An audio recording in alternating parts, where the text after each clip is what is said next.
3,500 training programs and workshops, covering more than 90,000 of the participants in career so far. He has also won many awards to name a few. IBM University Award for Leadership Excellence and conferred Lifetime Achievement Award by HR Sangam and by VHRS.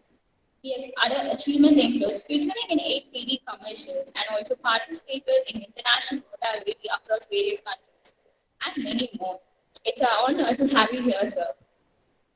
Thank you. Thank you very much.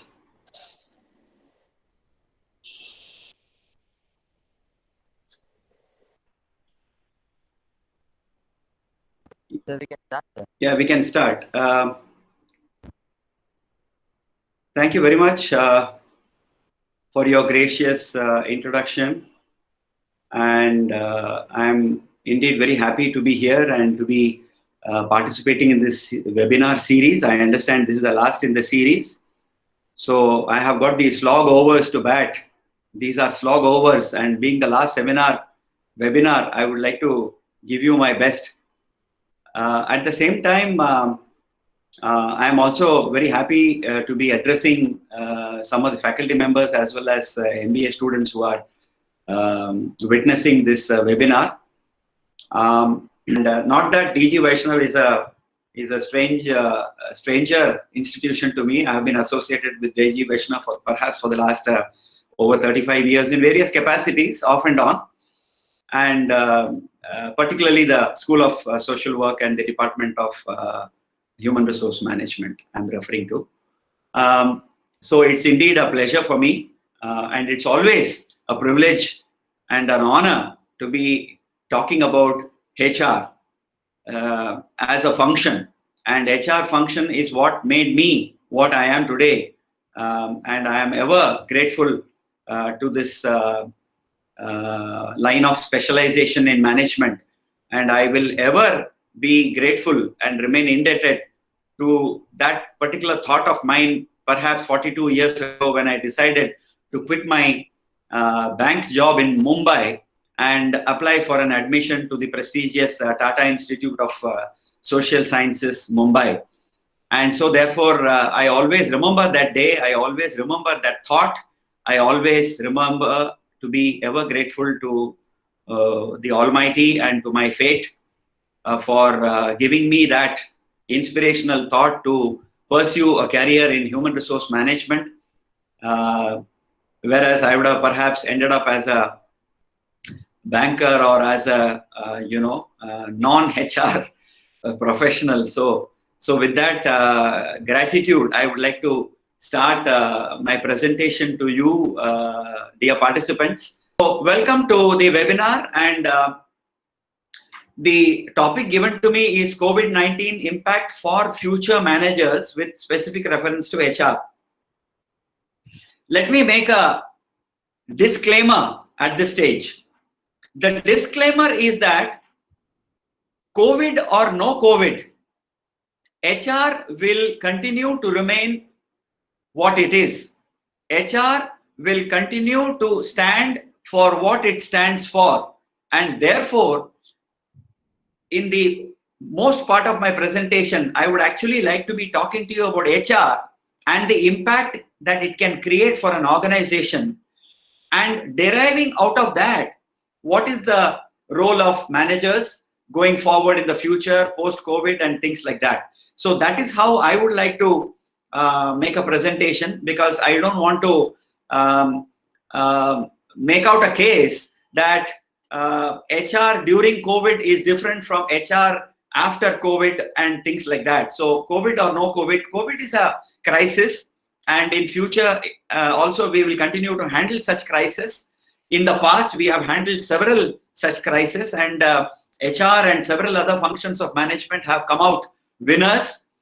And therefore, the only reference to COVID I would like to make in the beginning is to say that somebody has very famously mentioned that a crisis is too precious to let it go. In other words, we must not let go of a crisis, but rather utilize this crisis and the situation as an opportunity, and look at it as an opportunity to look for solutions, to think differently, and to look at different ways of doing the same work with an equal amount of impact. So that is how we must actually look at COVID, or for that matter any such crisis. So let me begin by saying that in the 1950s, the whole world was looking at developed countries like Finland, United States, UK, Germany, and so on. And in the United States, there is this father who is sitting in front of his son, who is having his morning breakfast.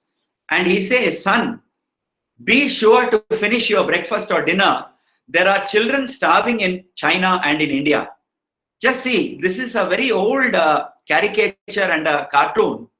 And in the 1950s, the world was already mentioning China and India because they were possibly the most populous countries at the time. But the same cartoon or caricature, let us say now we bring it to today's situation, and the same parent is telling in the United States to his son, "Be sure to finish your homework. There are children studying in China and India." Now, both are two different messages. One is about starvation and poverty, and the other is about future and education, and which are the countries which will actually rise above all the other countries going forward. Certainly, it is China and India in the coming years. And so, with that positive kind of a message, I would like to actually start by saying that you students who are attending this seminar and the webinar, you are the future. The future of the country, the future of the world rests in your hands. And so therefore the future is very pessimistic, very optimistic, and very bright. Ulimayamana edirgalam. So I think that's how we must look at the future and look at the current crisis as an opportunity to look at solutions with a difference. So that's the positive message I would like to leave you with. Then I would like to take you back to a very old story that we have all heard when we were all youngsters, saying that every morning in Africa, a deer or a gazelle wakes up and it says that it must run faster than the lion, because by the end of the day, it might not remain alive, right? So that's the predicament. That is the mindset of a deer at the beginning of the day in a far-off jungle in Africa. And in the same jungle, there is a lion, right? Which also gets up early in the morning and says that today, if I want to have my meal, if I do not want to starve, I better learn to run faster than the deer, because if I don't kill the deer at the end of the day, I might not have my meal for the day. So this is a typical story that we have heard, and I have adapted it to business, saying that there are deers and there are gazelles in the market today, which are all being eaten up by lions, because they are much more powerful, they are much more faster, they are much more nimble, and they are much more agile. But then, in the same jungle, there are also much faster and nimble-footed animals like cheetah. Like we all know that the cheetah perhaps is the fastest animal. And so therefore, the cheetah will overtake the lion and grab the gazelle. So the market today is a bloodbath. The commercial business market situation is a what shall I say? A struggle for survival, and survival of the not the fittest, but survival of the fastest and the most agile animal that will learn to devour all the enemies and then gobble up the various competitors and be alive and ready for survival for tomorrow. So that's the market reality today. I mean, the situation today is that if you are not fast, if you are not the most competitive in terms of price, if you are not the most efficient, and if you are not the most customer friendly, then you are out of the competition. And that's the truth today. So I would like to take all of you through a context setting which is in a very gradual state. That is my style, and I have been known for this, to say that, sir, you always make very complicated subjects very, very simple and basic to understand. So that is my approach. I might not really now jump into HR and things like that, because HR is contextual. And to understand HR, we must understand business. And so therefore, I would actually like to take you through a few slides like this to tell us that what is it that we are now facing in business, and therefore how can HR position itself in order to enable such a business to flourish. So that's my what shall I say, approach. That's my methodology, and I'm sure you will all like this as we go along. So what are the lessons for business from these two lions and cheetahs and gazelles? The lions are most powerful, no doubt.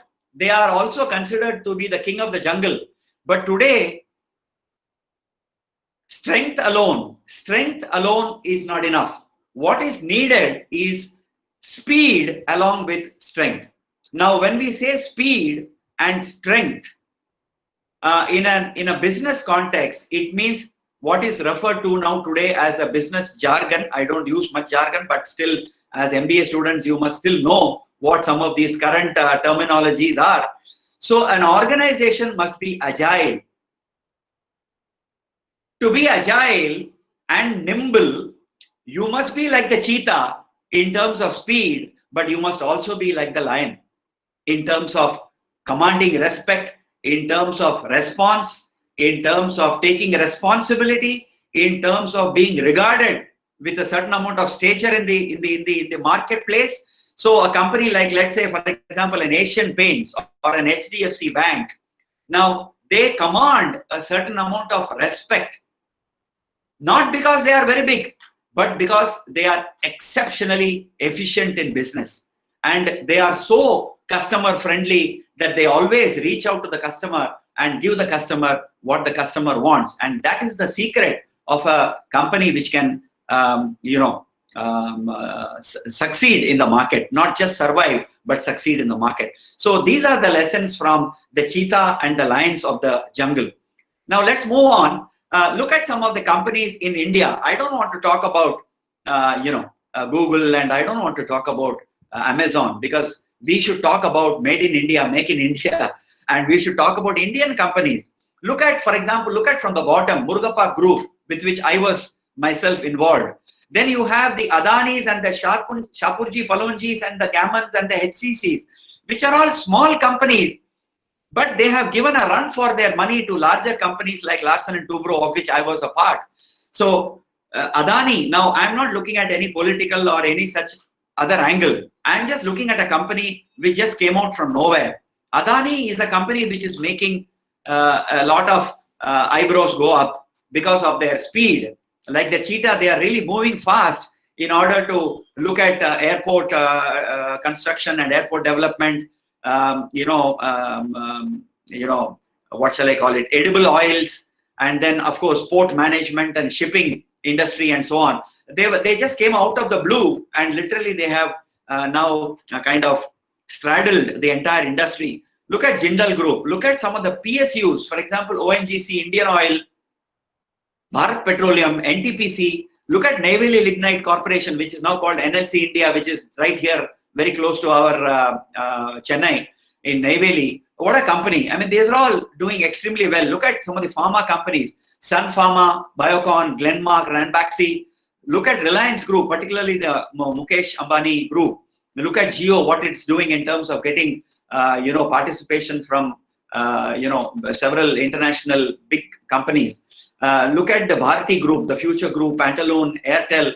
Look at AV Group, Birla Group, for example, Ultratech, which is the largest cement company in the country today.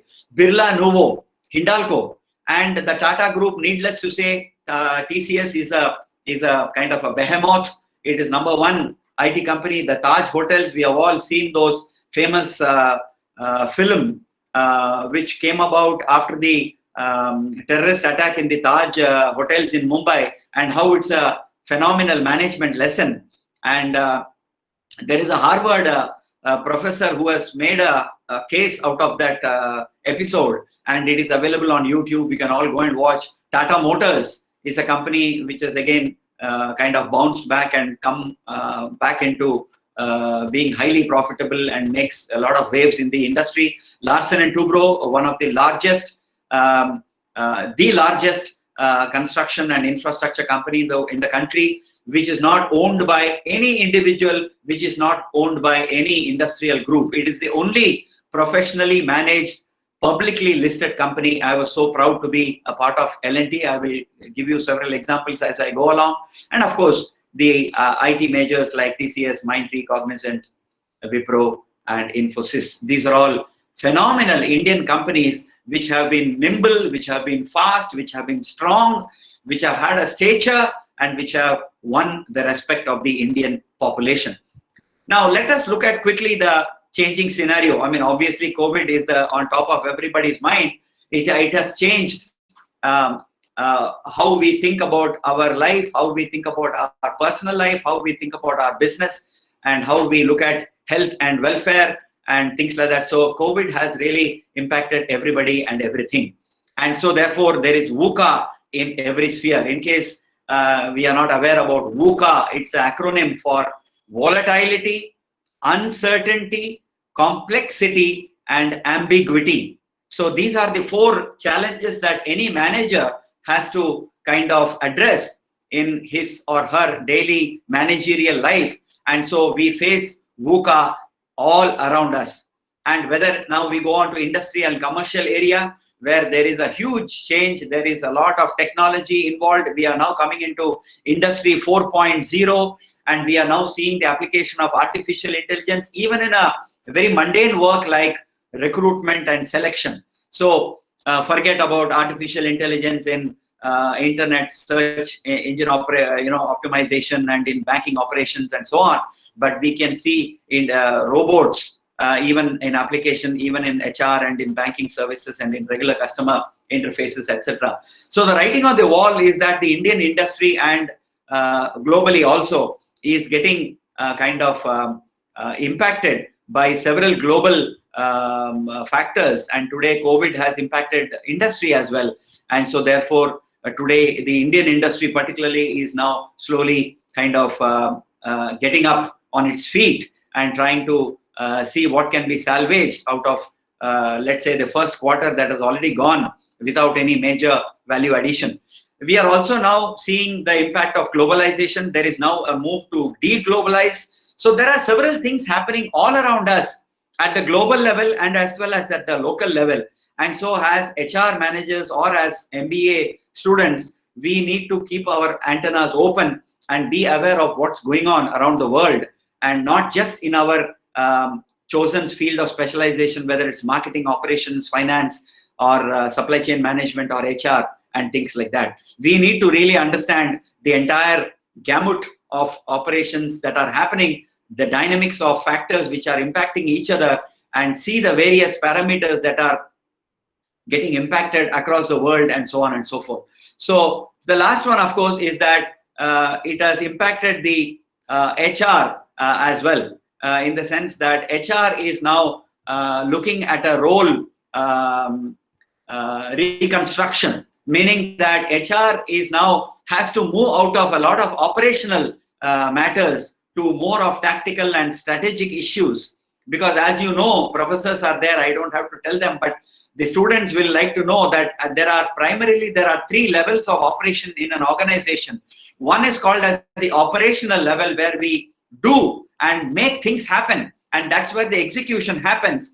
But then there is this middle management, which is responsible for interdisciplinary management and planning, and where they help things to happen at the ground level. And at the top level, which is the 3rd level in the organization, there is the leadership, or what is called as a strategic leadership and management, where they look at the future, look at trends, look at what we should do, how are we doing so far, and things like that, and therefore create a direction for the organization. So we say in management that there is a strategic level, there is a tactical level, and then there is an operational level. So 3 levels: operational level at the bottom, tactical level at the middle, and strategic level at the top. So HR now has to clearly move from a lot of operational kind of factors and activities right up to the tactical level, and much more so in terms of a strategic level. We will get into a little more detail as we go along.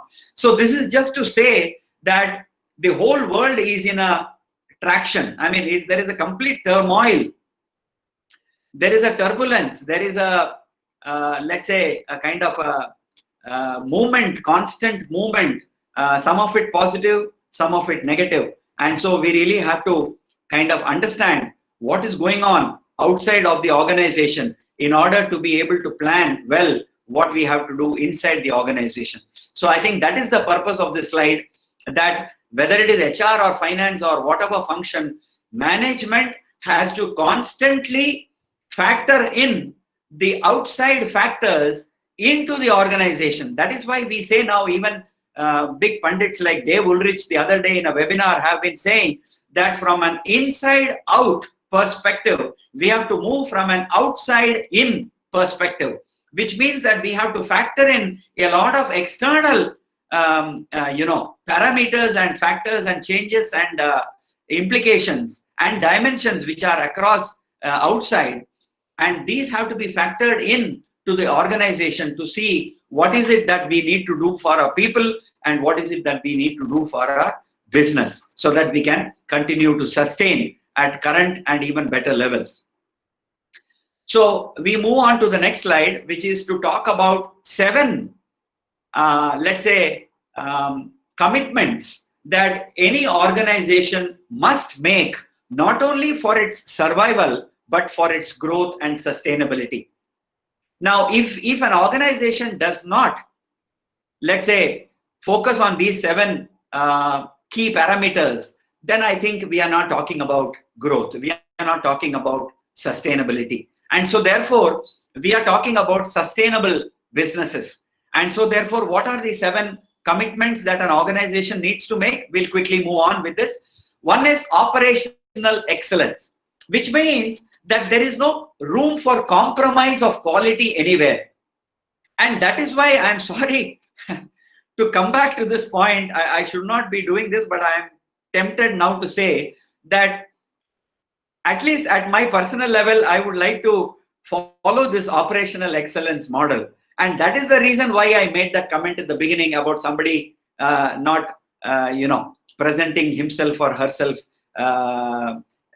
favorably in front of the camera. So we need to be conscious that we have to be the best. I mean, there is no point in saying I am very good, I am good, because good is no longer good enough.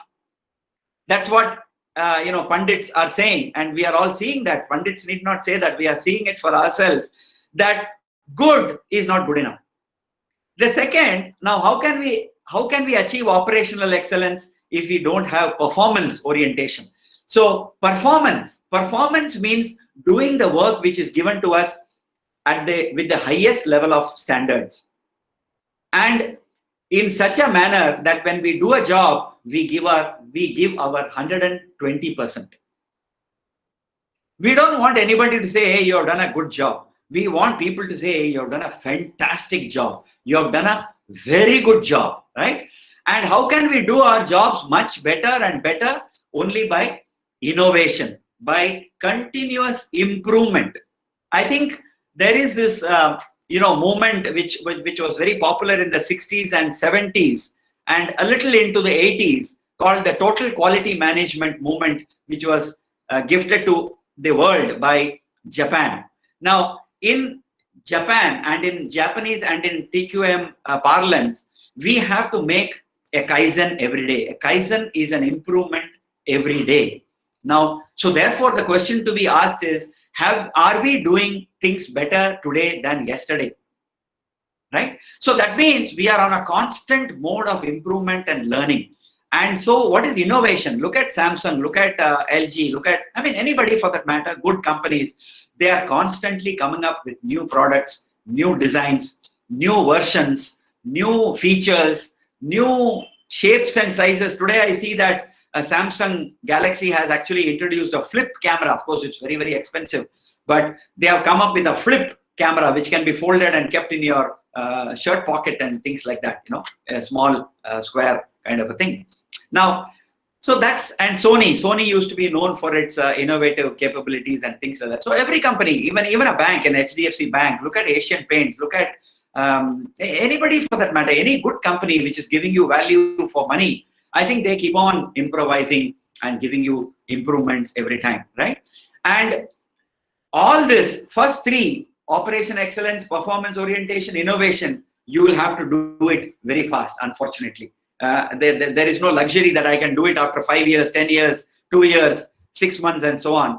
So Mr. Narayana Murthy of Infosys is credited to have said very famously right in the beginning, about 10, 15, 20 years back, saying that good organizations must commit to speed and scale. So this is like just like the cheetah and the lion. I mean, cheetah has the speed and cheetah has the capability to scale up also.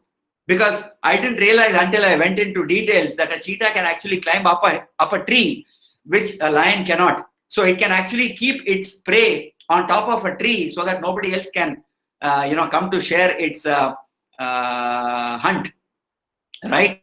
So a commitment to speed and scale is that every customer wants things not today but yesterday. So even your professors, even your bosses, even our organizations today are saying, sir, when do you want this to be done? They say, not today, mister, yesterday I want it to be done. So that is the, unfortunately or fortunately rather, that is the expectation. And so therefore companies today have to commit to speed and scale. The other three are commitment to globality, meaning that we are not producing anything for the Indian market alone. We are producing things for the global market. And so therefore the workforce itself is undergoing a change. Today, I can tell you very proudly that when I used to be in Larsen and Toubro and we were doing a project in the Gulf, it was a large highway with bridges and changeovers and, what do you call it? The roundabouts and things like that. And it was a very complicated globally tendered project in Gulf. And I still remember my colleagues and I discussing this. In that one particular project in the Gulf, we had employees from 17 different countries. I'm giving you some time to absorb this, right? So, of course, if you ask an Infosys or a TCS, they will say we have employees from 35 different countries in our workforce, but they are 250,000 employees. Now, we are talking about a company which had at that time maybe 25,000 employees. But in that particular project, there were employees from 17 different nationalities. Now, that is multi-ethnic, multi-national workforce, right? Now, that is the kind of complexity that can come. And of course, the customer is a global citizen. So can you produce something that will work only in India? Obviously not. So you have to produce something that is globally as a global standard. The best example that comes to my mind, not that other products are not important and not equally good, is an Apple product. For example, an Apple product, it can work anywhere in the world. I mean, it has got all the features, it has got all its components manufactured and assembled in such a manner that an Apple phone can work in India, in a village, maybe in a Chengalpet area, or it can also work in San Francisco in the United States or anywhere else in the world. So that's really a global product, an iPhone or an Apple product. But there are others as well. I'm not necessarily talking about Apple. The other is that having done all this, fine. If you do all this, all the other five, then the sixth one is obviously, it's not even it's a derivative that you will actually grow. Because once you are committed globally, once you are committed to excellence, once you are committed to speed and scale, obviously you will become a globally recognizable company. And so that is the commitment that you need to give yourself, that you will grow continuously and keep on creating new markets for yourself. And the last one, the seventh one, is that all the six cannot happen without the seven. That is the beauty of that point, and that is that the organization has to be committed to talent, growing talent, nurturing talent, acquiring talent, and making it all possible for people to grow along with the business. I think that is the vision for HR. That is the philosophy of HR that I want to bring you slowly into HR by telling you what is it that the business has to deliver, and therefore what is it that you must have in your people. Because who will deliver this growth and commitment and excellence and innovation and speed and scale? It is the people, right? And so therefore the HR philosophy or the HR objective or the HR mission is for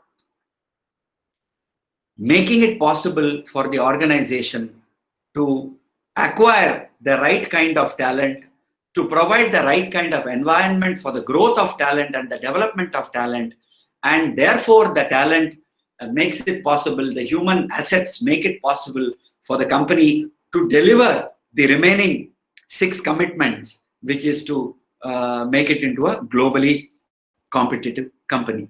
So that is what is the prescription for growth. Now, there are several surveys happening, and there is this unique survey which happened saying what really keeps company CEOs awake at night, right? So I have put in a lot of these visuals just to tell you what a difficult task it is for a CEO to manage a company, to manage a business, right? And so therefore, there are all kinds of pressures on the CEO. But let us look at the top 5, and in that, let us understand what is it that HR has to do to make the CEO sleep properly and not keep himself or herself awake at night. So the first one, the first top priority of a CEO is business growth. Now, obviously, you yourself as an MBA student will tell me, sir, just now we read about the 7 commitments that an organization has to make. If those 7 commitments are made, then business will grow. I agree with you. I give you 100% marks. Absolutely. So business growth. Now, without growth, what can we do to the people? If the business is not growing, why should a shareholder himself invest in the shares of your company? Why should a contractor or a vendor partner with you if your business is not growing? In fact, if your business is not growing, people will leave because people don't want to be in a sinking ship, right? So business growth is the topmost concern of a CEO. Now, how can he make the business grow? By the second concern, which is to develop the talent. Now, if he does not have the people to grow the business, then where will he go? He cannot grow the business only with money. He cannot grow the business only with materials. The 5 M's: money, materials, manpower, management, method, and things like that. Now, what does the CEO do only with all these things except manpower, right? So he has to have the manpower, the talent, the leadership capability, the scientific mind of the employee, the artistic mind of the employee. He requires the imaginative mind of the employee in order to think of new technologies, new solutions for his business, and so on. So people are the key. Second important concern for the CEO. The third, of course, is that today cost management is a very big subject. In fact, in the current COVID crisis, this is one major area of focus, because obviously when revenues are not coming in, you will have to see whether the middle line, the top line is the revenue, bottom line is the profitability. So the middle line is what? Cost, right? Fixed cost, variable cost, administrative cost, this cost, that cost, all kinds of costs. So there are good costs, there are bad costs, there are best costs, it seems, as per cost management specialists. So bad costs have to be eliminated because they are not adding growth to the business. And so therefore, what can you do to really optimize your cost? So I put it as cost optimization, because there's no point in saying cost cutting, right? Or we can probably say cost management, right? By optimizing. So you manage by optimizing. So cost is an important thing. Look at Bisleri bottles today. Now they are no longer the tough very hard plastic that they were using. They are using now thin plastic because everybody knows that after using it, you're going to crush it. So why should I use a high grain density polymer for that, right? It's going to be a waste of material and costly for me as well. So they are now using low cost, cheaper varieties of materials so that your bottle cost comes down, and therefore a bottle of water can still be sold for 10 rupees or 15 rupees, or like in the case of Indian Railways, it can possibly be still be available for 10 rupees and so on. Okay, so cost management is everybody's business. It's not just HR or materials management that they have to be concerned about it. Finance has to be bothered about financial cost, treasury cost, and things like that, borrowing cost and things like that. The fourth one, of course, we have already seen this, is innovation and continuous improvement. Now, by continuously improving only, you can actually do the cost optimization as well, because you can replace materials, you can discard materials, you can substitute materials, you can substitute certain methods, you can bring in alternative materials which can replace at a lower cost, etc. So innovation is a constant kind of an effort going on in an organization. And the last one, of course, is that you are a socially responsible corporate citizen. You are present in a society.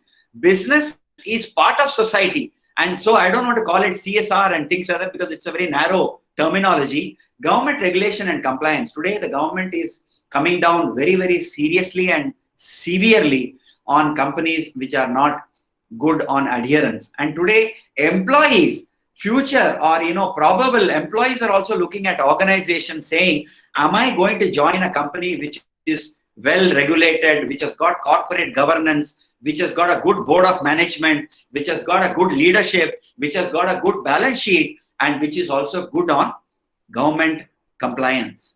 Is it a responsible corporate citizen? I don't want to join a company which does something overnight and then I am also, like any other employee, put in jail because I am part of that company. I certainly don't want to dream of that horrible possibility. So I would like to also do my due diligence. Tomorrow I am suggesting this to you as well, as future as prospective MBA students finishing your second year and first year and so on.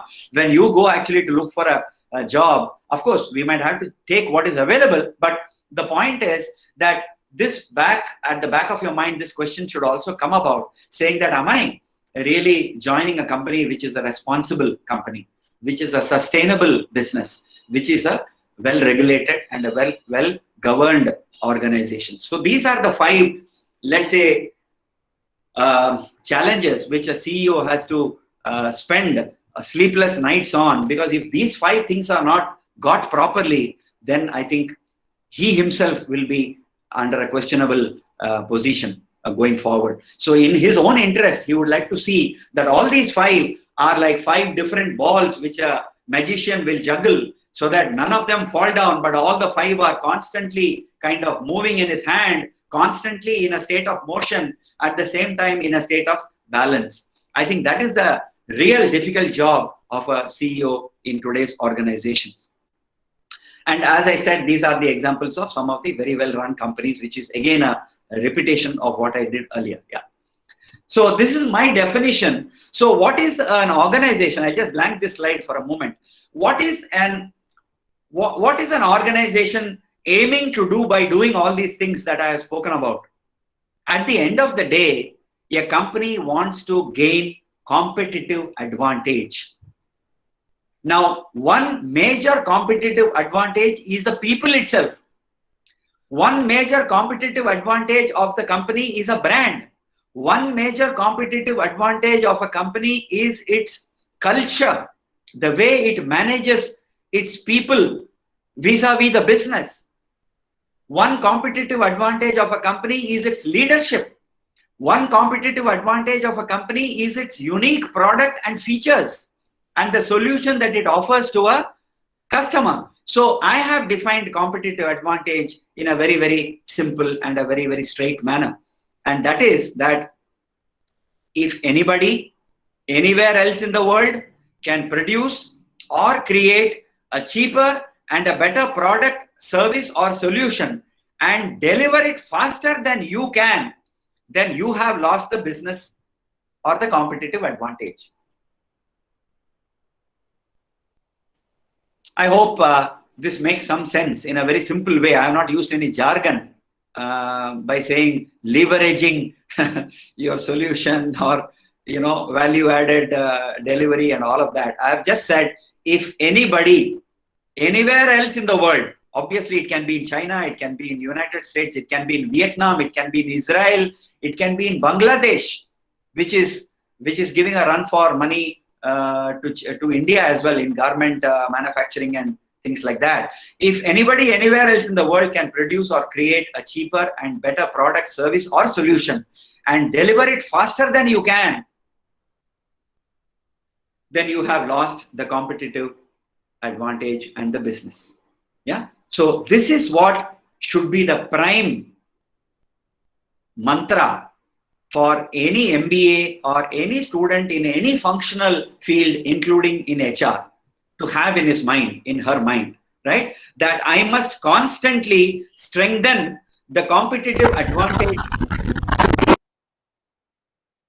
What was that? That was a thunderstorm or a lightning. I heard some sound. Okay. I hope I am audible. Any feedback, please? Oh. Hello, am I audible? Yes, sir, you're audible. Okay. Okay, because there was complete silence. I was wondering whether I am talking to my screen or am I talking to everybody else. Thank you very much. Okay, can I go on? Yes. I'm not able to hear you. Yes, sir. Okay, okay, right. Okay, so now we have spoken about business. We have spoken about the key mantra for business, which is competitive advantage. So let me now come to slowly into HR. And HR, it can be a very simple, small forward presentation. In any organization, we can obtain finance today at the lowest rate of interest. Somebody in Hong Kong can give us finance at the lowest rate of interest. Material of the best quality at the most competitive price. I can import something from Germany, which is actually cheaper than China. Plant and machinery of the highest standards and specifications. I can import some Japanese machinery vis-a-vis some other machinery, and it can be of the highest standard and with the lowest failure rate and things like that. Infrastructure of the most sophisticated type. I can import some Rafale, aeroplanes which have been just delivered into India, and they can be very competitively priced and most sophisticated type. I can import today from France. It can come to me in a week's time. Or any product meeting international standards of quality. I can actually import. I can directly import from the USA itself. Maybe Harley Davidson. I don't have to wait for. I don't have to necessarily go through a third party here in India. I can actually get a Harley Davidson shipped from USA to me, right? And I know that it's of international standards of quality. But in all our organizations, while we have international finance, international material, international plant and machinery, international level infrastructure, global level product and quality, we have only ordinary people working in our organizations. You and I are not born, like they say, with a silver spoon. We are not born with a grinding machine in our mouth, right? We are not some high-class technicians. We are not studied in Harvard. We didn't grow up in an aristocratic family. We didn't have a zamindar who was my grandfather, or we didn't have a IIT professor who is my uncle or who is my brother and things like that. We are all ordinary people, right? Some of us are from even more difficult circumstances. Some of us have been fortunate to have some education in good schools and colleges and things like that. So we are all ordinary people, while our organization can have access to international finance, global standards of material, plant and machinery, infrastructure and products. But we have ordinary people, and what do we want from them? Extraordinary results. Gentlemen and ladies, this is what HR is all about. I can even close my lecture now, because this is how This is the truth, and this is the sum and substance of HR. And this is my own slide. So far, let me also tell you, in my whole presentation, perhaps 99% is from my head. 1% could be from other sources, including the pictures, of course. Yeah. So this slide is the sum and substance. In my view, I should have put there at the bottom, copyright G.D. Sharma. You agree with me? Some of the professors, I would like to listen from them. I mean, do you agree with this proposition, sir?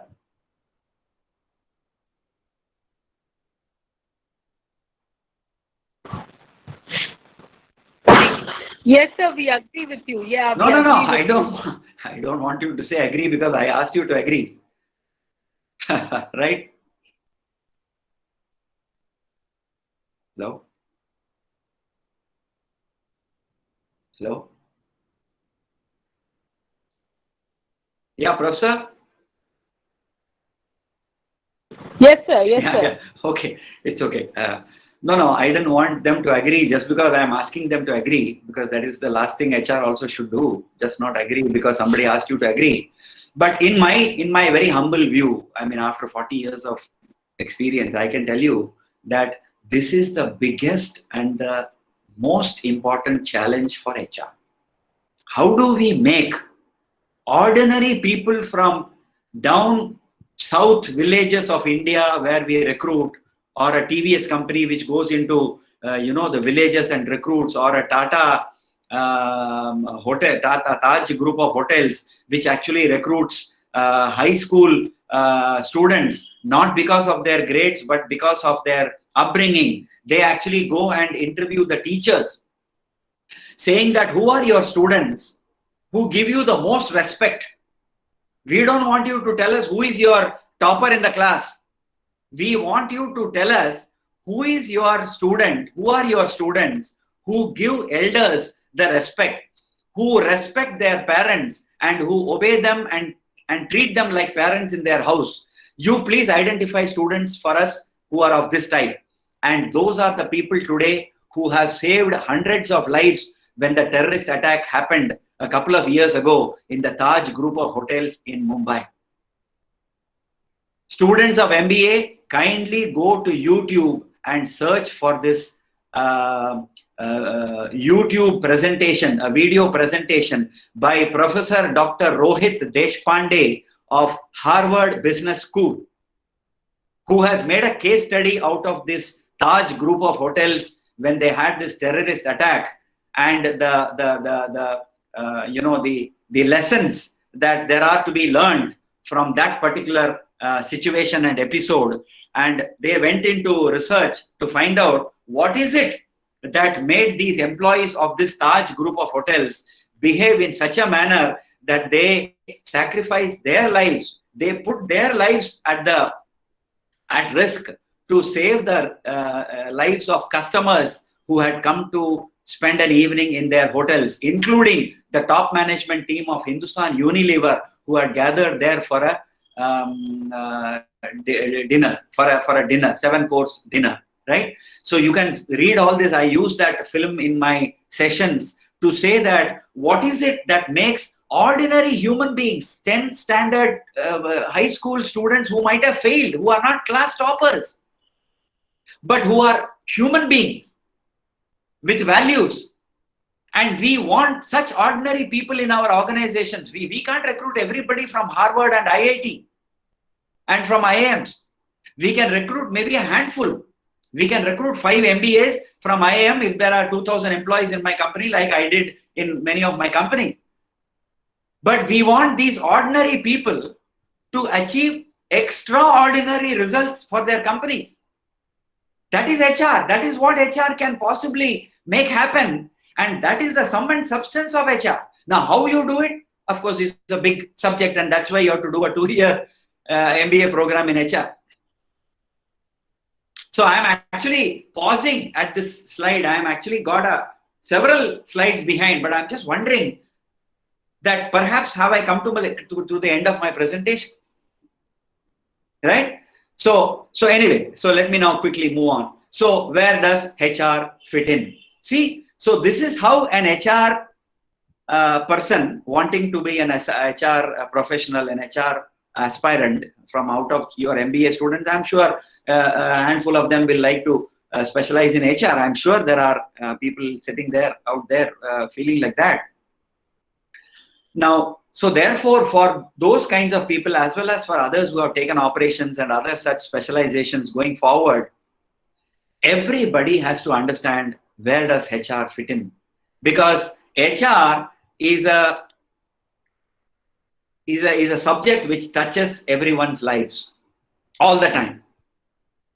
It is like that advertisement, some whatever, Aviva or what, I don't know which advertisement, touching lives or whatever, right? So HR is all the time touching lives somewhere, right? And this is exactly the beauty of HR. I mean, that's why HR is such a fascinating subject. It is not something to do with psychology, or some people are also asking me, sir, but HR has got a lot of psychology. HR doesn't have psychology.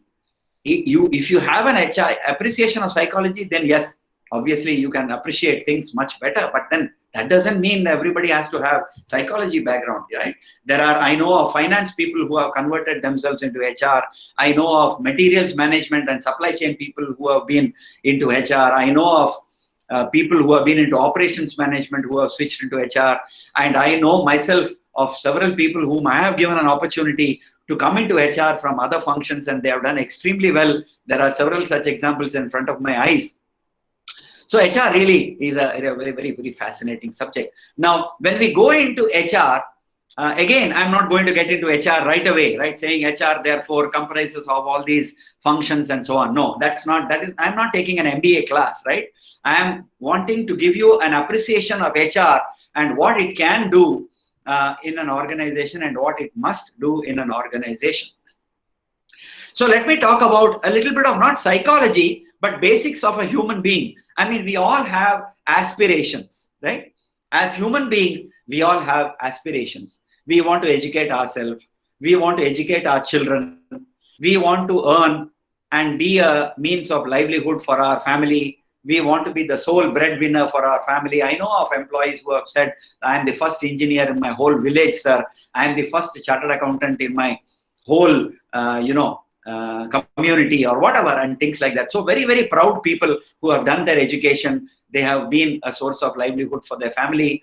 We all want a job. We all want an office. We want to say that I go to Tidal Park, or I go to BKC in Bombay. That is where my office is. Everybody wants to. They have their aspirations for career, for growth, for financial success. They want perks. Somebody is very proudly saying, sir, I want to thank you, sir. You only selected me when I passed out of my MBA, and you told me to do this. You told me not to do that. Today, sir, I've been promoted. The company has given me a Maruti Suzuki, sir, car as a perquisite, sir. And I said, wow, yeah, great. Sir, I want to take you on my first drive. I want you to drive this car first, sir, and all that. So, these are moments like teachers have their moments of pride, professors like out there sitting there. We also have our moments of pride when people come and say, sir, you guided us, and today I'm a successful person. I've been promoted, this, that, and I've got this benefit. They have given me a house, sir, or they are posting me abroad and things like that. So we all want, through all these things, we want to have some social status, right? So somebody's father tells me, sir, I'm very proud to tell you that my son is getting married. I have fixed up his marriage. He has finished his engineering. So I'm now able to get good alliances, good families, and well-qualified girls are also now coming forward and things like that. So these are all, whether you like it or not, these are all social status symbols. And people have aspirations for, at the end of all this, to create some asset, to have their own first apartment or their first car or their first bike, or to say that, sir, I've now got a insurance coverage now for me for 50 lakhs, sir. I'm feeling very rich. It's only an insurance, but I'm feeling very nice about it, etc. So these are all typical human aspirations, right? And what are these aspirations? How are these aspirations fulfilled? Through a job, through a business, by doing a business or by being an entrepreneur and so on.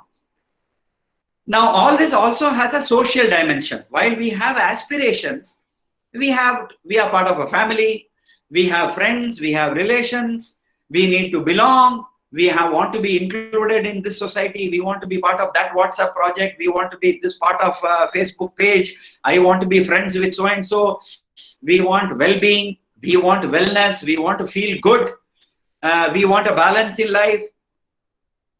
And today companies are talking about not only your physical health and well-being, but your mental and emotional health and well-being as well, particularly with COVID and work from home and things like that. And then we also have stress management issues. We go into a depression, we go into a kind of a bad mood because the boss didn't give us an increment or whatever. We want financial security and status, which I mentioned in the previous slide. And we have a social life, right? Today with the lockdown, the biggest problem all of us are facing is that we are not able to meet our friends. But thanks to webinars and things like that, today night, for example, tomorrow night, I'm actually meeting all my one friend circle. We are going to have a long meeting tomorrow from 8 to 9:30. We are going to say, hello, how are you? How is your daughter? How is your family? How are you working? And, we want to check with each other how life is going on, etc. So we have aspirations and we have a social dimension. All of us are social animals, right? We all want to be part of a society. At the same time, as individuals, whether we are educated or not educated, whether we have formal or no formal education, we have capabilities, right? Some of us are very good organizers. Some of us are very good crisis managers. Some of us are very good event managers, right? Some of us have talent, right? Now, for example, I have a talent for, let's say, public shows, and I do event management, I do MC, I am a master of ceremonies for several different types of occasions. I am a good, panel moderator. I am a good chairman of a panel discussion. I am good at singing. I do some, talent shows. I do some talent identification shows. I am called as a judge to some companies to say that, sir, you be a judge now. We are going to have a talent competition and so on. So we have all these talents as well, right? Somebody has a talent for acting. Somebody has a talent for mimicry. Today, a few of my nephews are into stand-up comedy events and so on, in spite of their being very highly qualified. A lot of us have knowledge. Some of us are, educated in very well reputed institutions. Some of us have skills. Like some of you might be very good in gaming. Some of you are very good in coding. Some of you are very good with Excel and those kinds of software. And all of us want responsibilities. Some of you might have taken up a responsibility as a, as a club, whatever you want to call it, social, cultural club in your institute or whatever. And all of us want a designation. We want a position. We like to say that I'm the secretary of my building association. I am the president of my Rotary Club and things like that. We all like to have overseas postings. Today, I even suggest to all you MBAs and engineers that keep your passports ready, because going forward, India will be the manpower supplier for the world. So keep your passports ready. So we all like to go overseas, get glamorous postings and things like that. We all like to undergo training. This itself is a training program, though it's a webinar of sorts. I think what has been designed is a training program for MBA program students and faculties. And we all like to be mentored. We all like to have a mentor. We all like to look up to a mentor. I have actually mentored probably about, I don't know, maybe about 200 and 250 managers and young, engineers and things like that. And they're all doing well in their careers and in their family life and social life as well. So we have different dimension that we are all capable of various things, right? So we have aspirations. As a human being, we have a social requirement that we are all social animals. We all like to be socially included. And the third is that we have a lot of capabilities, right? And then, of course, there is this mental makeup that we have, right? Some of us are not very confident about ourselves. Some of us are overconfident about ourselves. Most of us have a positive attitude. We all look at life with a lot of positive, makeup. For example, I like to quote this thing about attitude. A strong and positive attitude creates more miracles than anything else, right? A strong and positive attitude creates more miracles than anything else, because life is 10% what you make of it. What do you make? Okay, crisis. Now, are we going to say, oh my God, my life is doomed. I am going to die now. I am going to get COVID. I think I will be the first victim of COVID in this world, etc. Are we going to say that? Or is it that we must say that it all depends on life? 90% how you take it. What comes to you? How do you take it? What do you make out of it? What do you make out of what life gives you, and what do you take out of it? Meaning that how do you respond to life, right? And that is positive attitude, right? And so therefore, positive attitude is something that we all have to carry and we all have to have, but we have situations where people always do not have this positive attitude and mindset. We all have to be motivated. We all like to motivate ourselves, saying that, hey man, today is my webinar, I must prepare well, I must do well, right? I mean, that's my motivation. And my motivation comes out of the fact that I love to share, I love to teach, right? So we all have different triggers for motivations. We have different anchors for motivation. So we must realize, as MBA students, you must realize, or you must understand and identify what is it that motivates you. We have to have willingness. I must be willing to take up this challenge that ANSI proposed to me, saying that, sir, there are about 100 odd students and faculty. Will you be able to do this webinar? I said, why not, right? Because I am committed, I am willing, and I want to take ownership for this. If it doesn't succeed, I am responsible for it. If it succeeds, I am also responsible for it. And I have certain feelings and emotions, right? When I talk about my previous employment and about my friends and family, I can become emotional. I do remember my family. I do remember my friends. I do have feelings of, love. I do have feelings of pride, right, about my company and so on. We all have to be enthusiastic. We have to have passion, and we must put passion in whatever we do. Like I am known for this, that I am very passionate about whatever I do.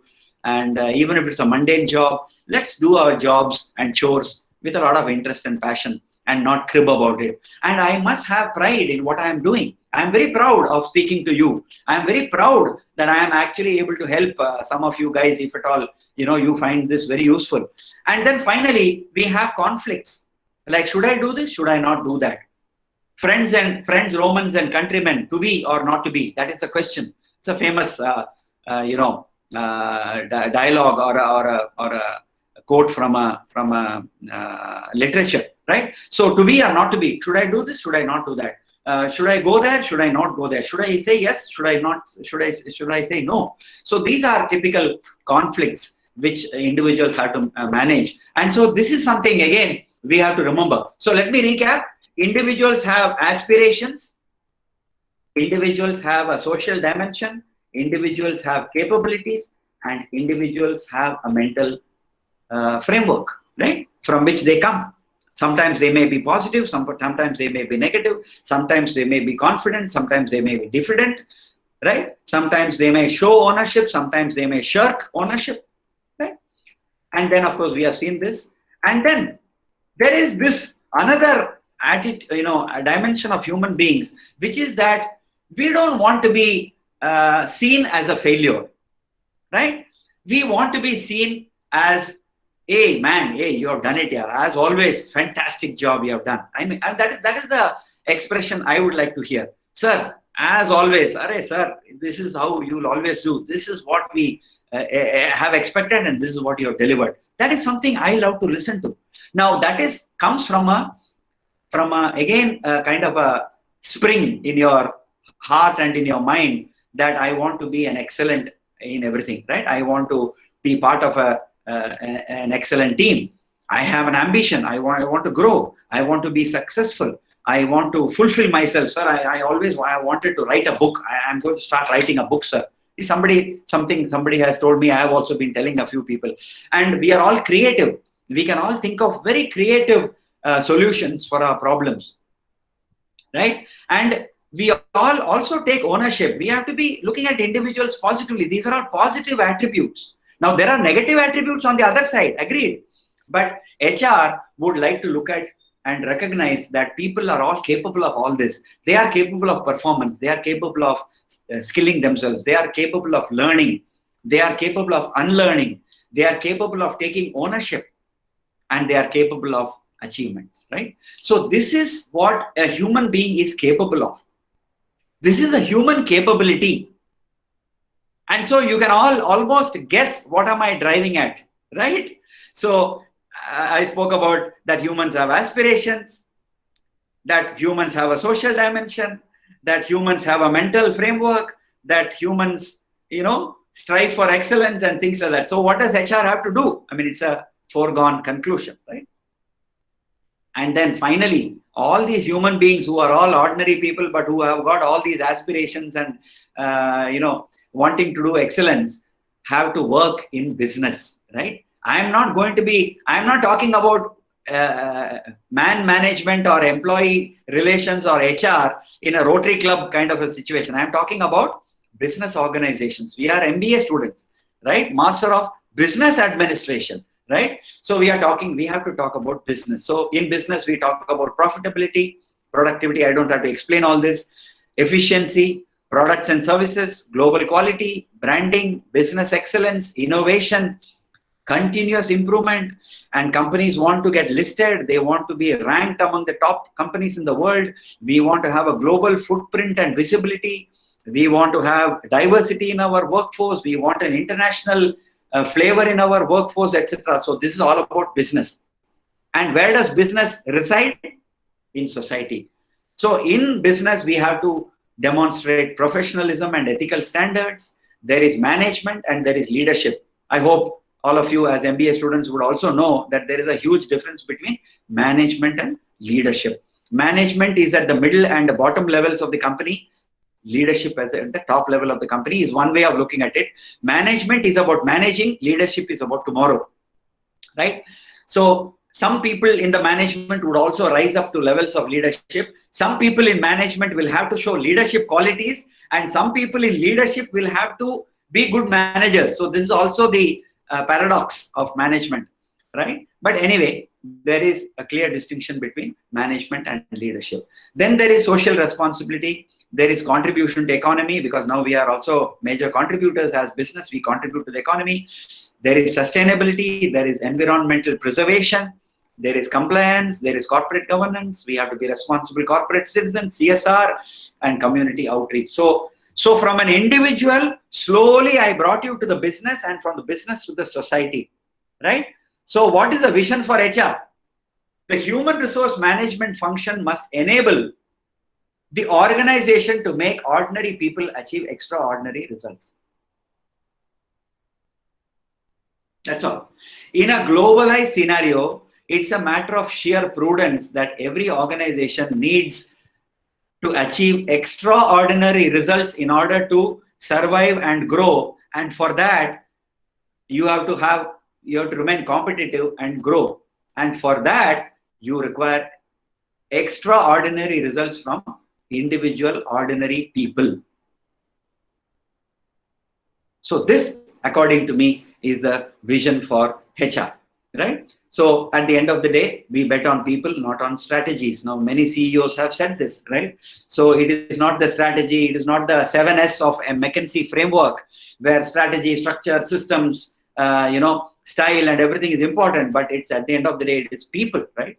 So staff, they're one of the S of 7S in McKinsey framework is staff and skills. So we require people with skills, and that is what we are all talking about. So we are talking about talent. Now see this beautiful kind of a definition. This is the only technical thing I am using here, which is a definition of talent. Talent is a shorthand. It means it's like a short script for a key employee who possesses a sharp strategic mind, leadership ability, communication skills, the ability to attract and inspire people, entrepreneurial instincts, functional skills, and the ability to deliver results. Now, this is a overriding, definition of talent. I mean, somebody will say, sir, he has got talent, but look at this definition, right? That means the person is strategic in his mind. He has got leadership ability. He's a good communicator. He is able to work and inspire people. He has got a little bit of entrepreneurial instincts. He has got whatever functional skills, HR, operations, marketing, finance, or whatever, and the ability finally to deliver results, execute, action, kind of a thing. So this is a beautiful, very academic, but a very good definition of talent. I'm sure you might have taken some screenshots of this. I'm very sure about that. Okay. So then, what is HR and what does HR really manage? What are the challenges that HR really manages? So I like to play with words. So I have come up with, I'll shortly come up with my word game, right? So in other words, the challenge for HR is that just look at the screen quickly. I will come back to it. There is an individual and there is an organization, right? So an HR job or a challenge is really to marry the individual to the job. The first major challenge of HR is to marry, right? So we are marriage makers in HR. We marry the person to the job. Now, I'm just purposely going slow because this is beautiful. I mean, I love to talk about this, right? So the first job is for the HR to marry the person to the job. I know that by marrying the person to the job means what are all the things to be done. I mean, there's a huge lot of things to be done in HR, but this is my way of putting it, right? Second, get the individuals to work in teams. I mean, see, even Sachin Tendulkar is there, but he is required in a team. Now, Sachin Tendulkar alone cannot win a match. Virat Kohli alone cannot win a match. Yes, once or twice they may score 100 and that could make all the difference. But in a team, individuals are equally important and the team is also equally important. So how do you really balance individuals to work in teams? How do you create such an environment? How do you create groups? How do you create the structure for it? So HR is also a organization structure advisor to get these things done. The third is enable individuals to meet aspirations. I told you about the first slide that individuals have aspirations. Who knows, some individual in your team, in your company might actually want to become the MD of your company. He might be nurturing a desire to do that. Why not, right? So individuals and aspirations have to be married again. So marriage is a prime job. Provide an environment to excel. Now we all talk about the work environment in Google. Now all of us cannot go and work in Google. Some of us will have to work in a cement factory. Some of us will have to work in a sugar company. Some of us will have to work in a project company. Now everything cannot be Google, right? So how does an HR and the leadership of the company provide an environment to excel, right? How do people have fun at work, enjoy working together and producing something which matters to the company, which makes value add to the company, etc. And finally, that business growth must fuel individual growth. So individuals must grow because the individuals might ask you, sir, the business is growing, but I am not growing. So I am not very happy. I have my own aspirations. So how do you meet individual aspirations? Now look at these 5 major challenges for HR, right?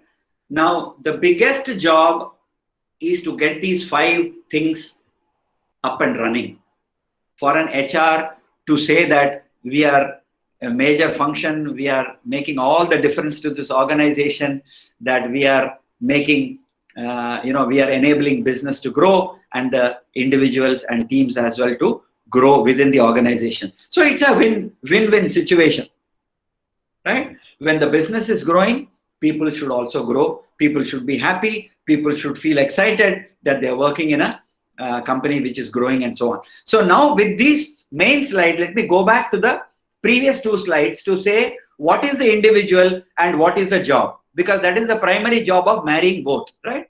So let's go to the previous slide, which is that we have seen all this. We have seen all those 4 or 5 dimensions of the individual. I have just put that into one slide. That there is this human being who has got talent. He desires to excel. He wants to be motivated and he likes to be motivated to work efficiently. He wants to discover the meaning of what he's doing. He seeks self-fulfillment. He wants to be motivated by recognition. He wants to be successful. He has ambitions, aspirations, and is driven by ego, esteem, and importance. And he has capabilities, and he seeks respect and social status. So this is what a human being is. I want to join a company with all this. I have got talent. I desire to excel. I want to be motivated to work, and so on and so forth. Now, what is an organization? An organization is a microcosm of the society. An organization is a miniature of the society outside, right? In business, and an organization is inside a company which is in for profits. There are objectives and targets. There are tasks to be achieved. There are formal and informal groups. There are hierarchical structures. There is role, responsibility, and authority. There are systems and processes. There are competencies and capabilities which have to be mastered as we go along. Only then we are termed as he's a competent individual, this is a capable team, and so on. There is performance to be given. Performance is measured through productivity, efficiency, and profitability. And an organization has to grow for the business and for people. And finally, there is social dimension. So then, an organization is a socio-technical system, as your professors might have told you, as we have all read in the famous book. I still remember Organizational Behavior by Fred Luthans. I'm sure the book is still there. And in 1977, we all purchased our first book on organizational behavior. And that was such a tough subject, but I think I did very well in that particular subject in my post-graduation. So we are taught about the individual who is a bundle, which is difficult to assess. He is a bundle of contradictions, as in psychology we learn that an individual is a bundle of contradictions, but then he is also a bundle of such fantastic talent, aspiration, and mind framework and things like that. And what is an organization? An organization is a social and a technical forum or a system. And so it has got soft as well as hard aspects of management.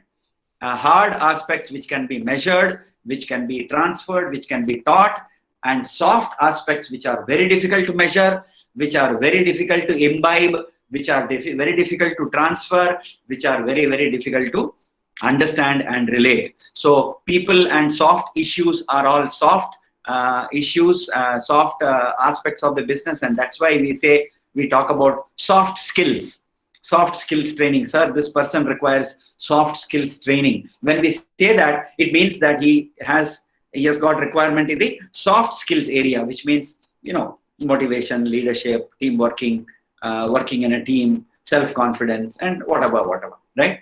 And so hard skills are strategy, measurement, targets, objectives, processes, and structures and things like that. So that is what management is all about. Management comprises of both hard and soft aspects of management. So this is the job, therefore, of HR. Okay? Now, sir, Ansi, if she's there, how much time do we have, Ansi? So that I would also like to take up some questions and answers, Ansi.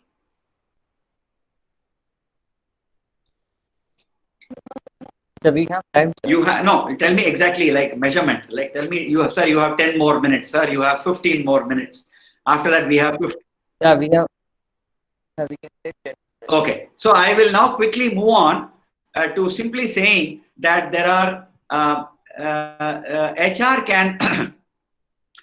So therefore, how does HR make this happen? Make all this happen? I should have put all also there, right? So how does HR make all this happen, right? So I have taken, let us say, I'll just go to that 7 P's. I have taken 7 P's, but before that, just maybe for the sake of being academically correct, let me put a definition of human resource management. Human resource management is maximizing the productivity of an organization for accomplishing the business objectives by optimizing the effectiveness of its human assets. This is a lot of jargon as well.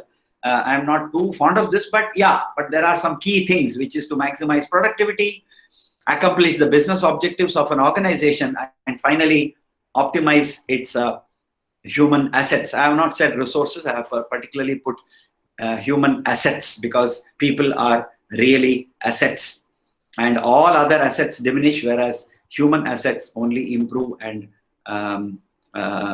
enhance in terms of value. Yeah. Okay. Now this is what I want to quote an HR manager who was who went to Hong Kong, and he interacted with somebody. And so I remember he wrote to me a mail, one of my students, I think. And so I actually got this for you. He says, when I was in Hong Kong some time ago, I saw this adage, or what is called as a quote, in a presentation by our regional HR head. I must have seen it 100 times in my career, but this time I decided to meditate on it, because it dawned on me that when the times are tough, when the economy is taking a roller coaster ride, right? This is also valid for COVID. When you are in an industry where margins for error are as thin as a strand of hair, when your competition unleashes a war on you with price as their prime weapon, the morale of your team goes southwards. And then this statement starts to make a lot more sense to all of us managers. They say performance is equal to ability into motivation into opportunity. I'm giving a pause there so that I want you to absorb this. Performance of a manager or of an individual contributor in an organization is ability. Ability means all his talent, his mental makeup, his education, his capability, his enthusiasm, his eagerness, his commitment, his knowledge, his skills, all that together is called ability. Motivation, how much is he motivated and inspired to perform in that occasion, and what is the opportunity available. If the opportunity is something where he feels that his promotion or his job is at risk, then he will overperform. And if he is motivated well, again he will perform very well, right? But if his ability itself is not going to be up to scale, up to the required adequacy, but if his motivation and opportunity are very good, even then he may make it up. But if his ability is on the wrong side, and if his motivation is also on the negative side, but in spite of the opportunity being existing there, his performance will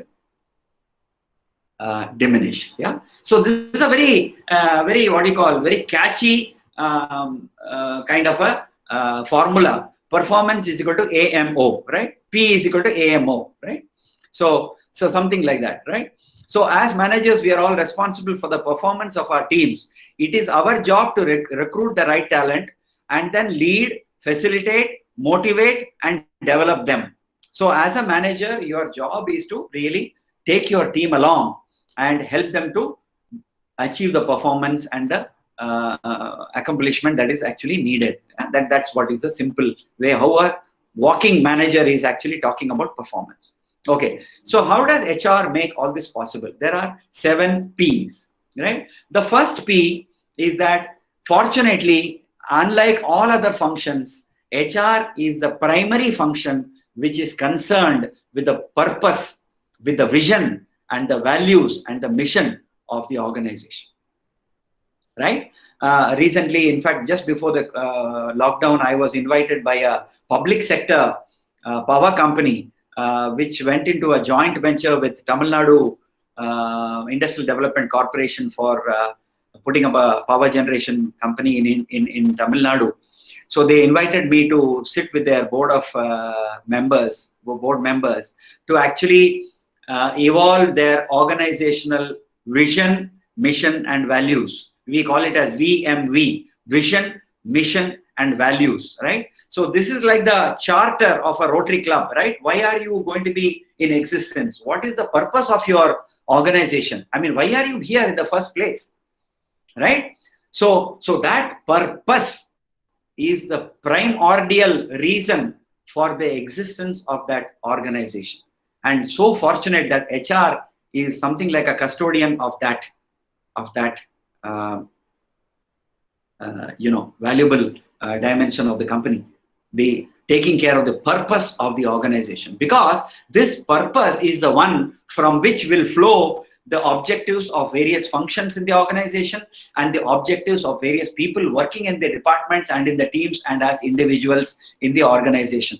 So from the purpose, it is like a shining star. From that star, all the sparks and the rays will come in a triangular fashion downwards and cascade into the bottom line of the organization. So that's why an organization is also symbolically visualized as a straight triangle, though it also means that at the top there are less number of people and at the bottom there are more number of people.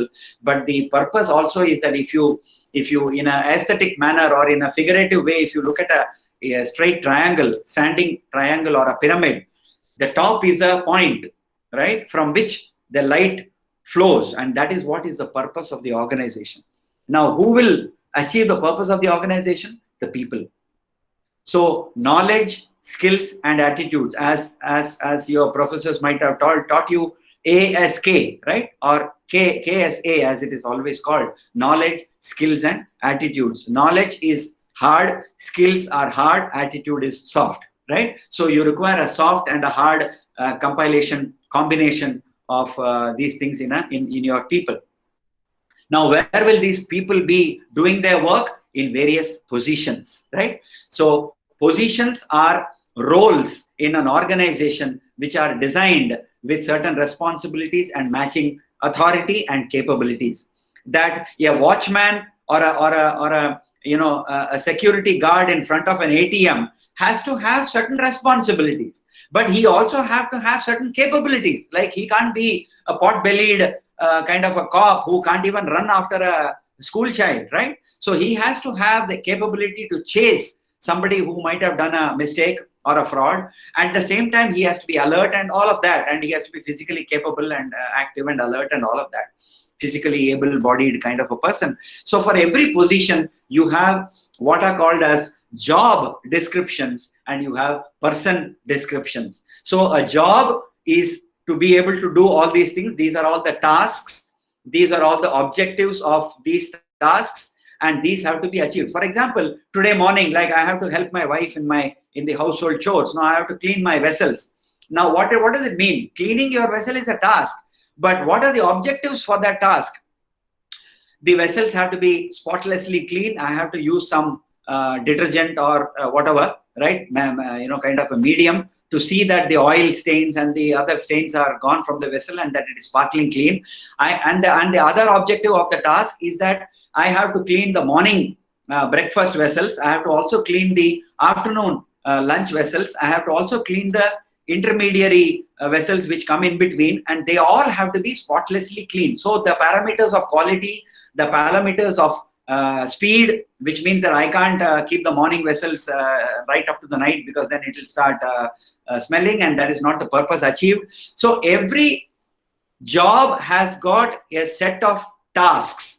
These are also called as key result areas, right? Now each of these key result areas have what are called as key performance indicators, which means that I can't use 1 kilo of detergent to clean a set of 5 spoons and 10 plates, right? I have to have a kind of reasonable optimization of my resources to complete my tasks, and there is a time line available. So these positions have tasks have objectives. These objectives have to be smart. You can see it in the screen now. I mean, specific, measurable, attainable, recorded and timely. Recorded, it can be recorded. It can also be called as realistic, right? It has to be realistic goals. I can't tell you that you have to step on the moon in 6 months' time. That's not achievable, right? So it has to be attainable and realistic, and at the same time recorded, because then in a company you have to record your documents, and at the same time timely. So positions have responsibilities and authorities. Authority is the power to discharge those responsibilities, and responsibility and authority are considered like two sides of the same coin. Responsibility cannot be disproportionate to the authority, and authority cannot be disproportionate to the responsibility, right? A typical jocular example given is, of course, with all due respects to that person, is that responsibility without authority is like Hitler, and authority without responsibility is like the previous prime minister. So those are the kind of typical hard-hitting examples that we use. But anyway, leaving that aside, so positions are very important. So there are what are called as position description documents, or what are called as job responsibility or job descriptions and JDs and things like that. So we typically call them as position description documents, right? Now, by putting the people who are qualified appropriately for that position, you are able to achieve a performance. For example, using the same example, if you put the right person as a security guard in front of that ATM, you will get the right performance.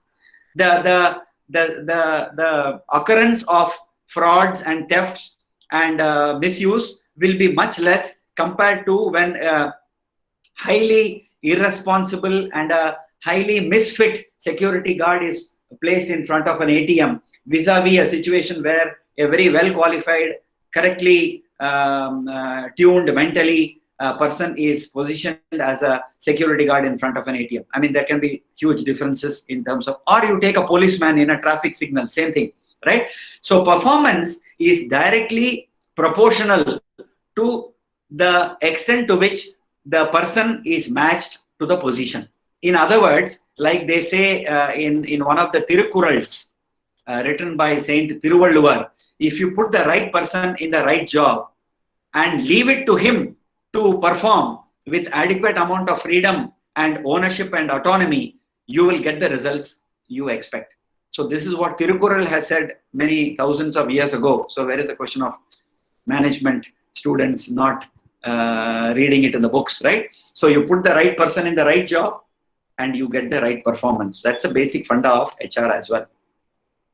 The other three P's are, having performed, you need to reward. So there are pay aspects, or what is called a C&B in HR jargon, compensation and benefits program, and R&R, as they call rewards and recognition. So there are financial and non-financial motivational aspects of pay, which will encourage the individuals to perform, and having performed, they expect that they will be getting commensurate rewards.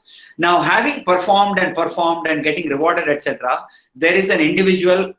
These individuals also have aspirations to grow. So there have to be prospects in the organization, opportunities in the organization, which can be provided to these individuals. As business is growing, organization needs to grow, people need to be grown. So even in a typical MBA college or in a academic institution, a lecturer will join as a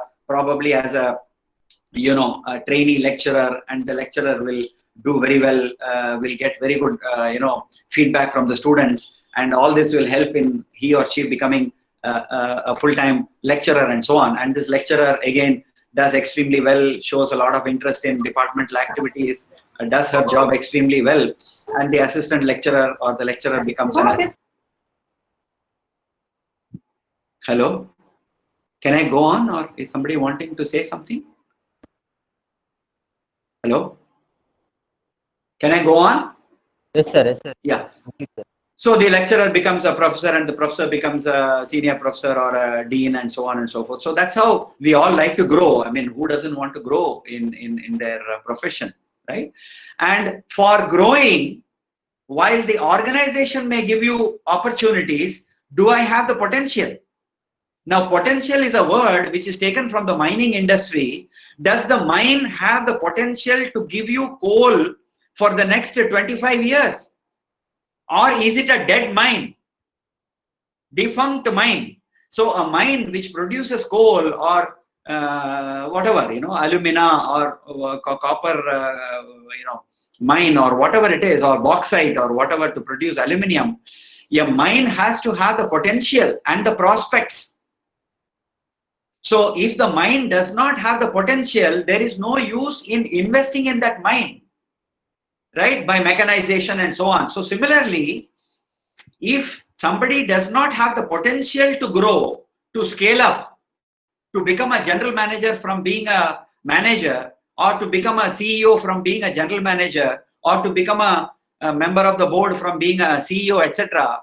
If the individual does not have the sufficient amount of prospective talent, which is potential, then there is no point in trying to grow him, right? So the individual potential is also identified as part of HR. So we call it as potential identification and things like that. So individuals are identified well ahead so that they can plan their career. So they are put through training programs and all that, so that a general manager can become a CEO, or a manager can become a deputy general manager going forward, not just for designation, but because he or she can handle higher responsibilities. So these are the 7 P's. I just want to reiterate, recap. Recapping is a good way of teaching. It's a good way of communication, because this is a basic funda. I just want to go back to it. 1, how does HR get all this done? It gets done by identifying and preserving the purpose of the organization, by bringing in the right kind of people with the right knowledge, skills, and attitude, by putting them in positions which match their capabilities, and by ensuring performance and measurement and monitoring of the performance, and by rewarding and recognition, and through financial and non-financial rewards, motivating them, and in identifying the potential of the individual, so that the organization can provide them the prospects for growing within the organization. Now, this is what an HR must do, right? Now, besides this, an HR has got enabling capabilities, which are all 10 more P's, which I have put together in the form of 10 more P's, and with that we complete. So performance. Now these are the areas in HR, I would say, right? How does HR enable all this? By bringing in the right kind of systems, processes, and the knowledge into the organization to ensure that these things are all getting done. So the first 5 P's out of the 10 P's are performance. Now, performance is like the engine of a train. Now, if the engine does not perform well, the train will not move, or it will move at a substandard kind of a acceleration, or it will move at a not so optimized speed. So the engine for an organizational success is performance, and that is the primary engine that drives the business. So performance management system, or PMS, or whatever that jargon or the terminology that companies might use, is a key. I think if HR can get the performance engine right, it will have got most of the things right. But unfortunately, the truth is, to get the performance right, it has to do several hundred things around performance, which is to first identify the right kind of people, identify the positions, write the job descriptions of these positions correctly, put the people there, monitor the performance, review the performance, give feedback on a regular and periodical basis so that individuals can make course corrections, and then the performance happens. And then post-performance, there is a counseling, there is a feedback, there is a situation where individuals have to be told to perform at much higher levels, and there is a team performance and so many other things. So performance is a very simple thing to say, but a very complicated thing to do. Second thing is that HR must put in good practices. So that's why you must have heard in your MBA classes, what are some of the best practices, right? So best practices in supply chain management, best practices in finance management, best practices in talent management, best practices in inventory management, and things like that, right? So the company management, with the help of HR, must create good practices over a period of time, so that people learn the knowledge. So when I go to a company, from one company onwards, and I say that in L&T we used to do like this, or in Asian Paints we used to do like this, or in Infosys we used to do like this, or in HDFC Bank we used to do like this, it means that you are actually talking about a best practice which we did in that company, and whether we can actually implement it with some modifications, with some moderations, with some course corrections and variations and things like that. So practices are very important, because practices is what makes an individual functionally very, very strong. Third is productivity. Now, having employed people and putting them in the right position is all right. I might be paying them market salaries, maybe a few lakhs of rupees per month and things like that. Now, am I getting the return? What is my ROI? What is my return on investment in people?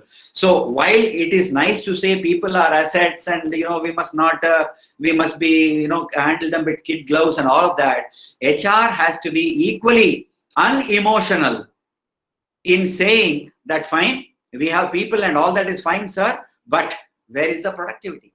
And that is why many companies are today during COVID times facing a situation where they have to hive off maybe hundreds of people, because somewhere they feel that they are actually overstaffed and things like that. I'm not saying it's not good or it's not bad. I'm neutral. But the point is that in earlier times you have overstaffed, you have gone overboard in getting people and inventory. And now you are suddenly realizing that that much inventory is not needed for me to deliver value. And so therefore your costs are going up, your fixed costs are going up, your employee costs are your main costs, particularly in IT. Employee costs are a revenue in IT companies, whereas in brick and mortar companies, employee costs are fixed costs. So that's the huge difference between how people are seen in two different companies or two different domains. I am not necessarily commenting negatively on any of them. That is the truth, right? So productivity is important. So what is productivity? Getting more out of less. That's all. You put less number of, you put more amount of clothes, put less amount of good soap, and you can still wash that quantity of clothes, right? I'm just using some household chores because of COVID lockdown. You can also understand better, because I'm sure you're helping your parents to do a lot of homework as well. So productivity is being able to get more output and value out of less. Getting more out of less is simply productivity, right?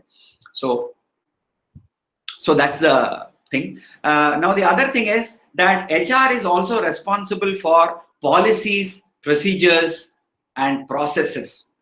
Now, when you order a pizza from Domino's Pizza, I'm just taking some name. I'm not talking in favor of anybody. Let's say you order a pizza with a XYZ pizza company. They take your order on the phone and they ask you, madam, you want 6 inches pizza or 8 inches or a 12, whatever. And then you say, no, I want this one, that one, I want less cheese, I want more of whatever, I want this, and I want something else extra put into it, etc. And you give your specifications on the phone. It is recorded. And that pizza company has agreed to deliver within 39 minutes. Else, you get the pizza free. Now, this is a process which the company has fine-tuned within the organization. Now, can they just make a false promise or a loud, claim saying that, I will deliver in 39 minutes, otherwise take it free? No, that's a process. So the moment the person keeps the phone down after your call, the process has already started. The order is getting translated into the specifications, and the pizza maker is already putting in those things into the pizza, and the grill is ready, and the grill takes some 7-8 minutes to make a pizza. It takes another 5 minutes to cool down, and then the aluminum wrap is wrapped around the pizza, because otherwise it will start sweating. So there is an optimum temperature after which the aluminum wrapper can come around. Then it is put into a cardboard box, and then 4 forks and 4 spoons and 4 all those garnishes are all put into it. A rubber band is put across it. The address of your of the client or the customer is pasted onto it or given to the passed on by, all this is a process, right? Now, when I book a car and the moment I say, yes, I will come and pay the advance, and I pay the advance, the process for a delivery of a car has started, right? The moment I give an interview call to a candidate, or even before that, when I announce in the social media that I'm looking for a chartered accountant with 12 years of experience, the process has started, right? And the process has to be broken down into procedures. Okay, who will do what at what time? When will the rubber band be put on the cardboard box? When will the address be given to the boy on the scooter? When will he get into the scooter? How will he drive? In how much? And do I have some safety standards? Can he just bypass all signals and deliver the pizza? No, not possible. He has to be a socially responsible company. So I will put a procedure that a scooter delivery boy cannot drive more than 50 kilometers per hour. Right? So these are procedures. So now there is a procedure, there is a policy, and there is a process. Now this is what makes an organization.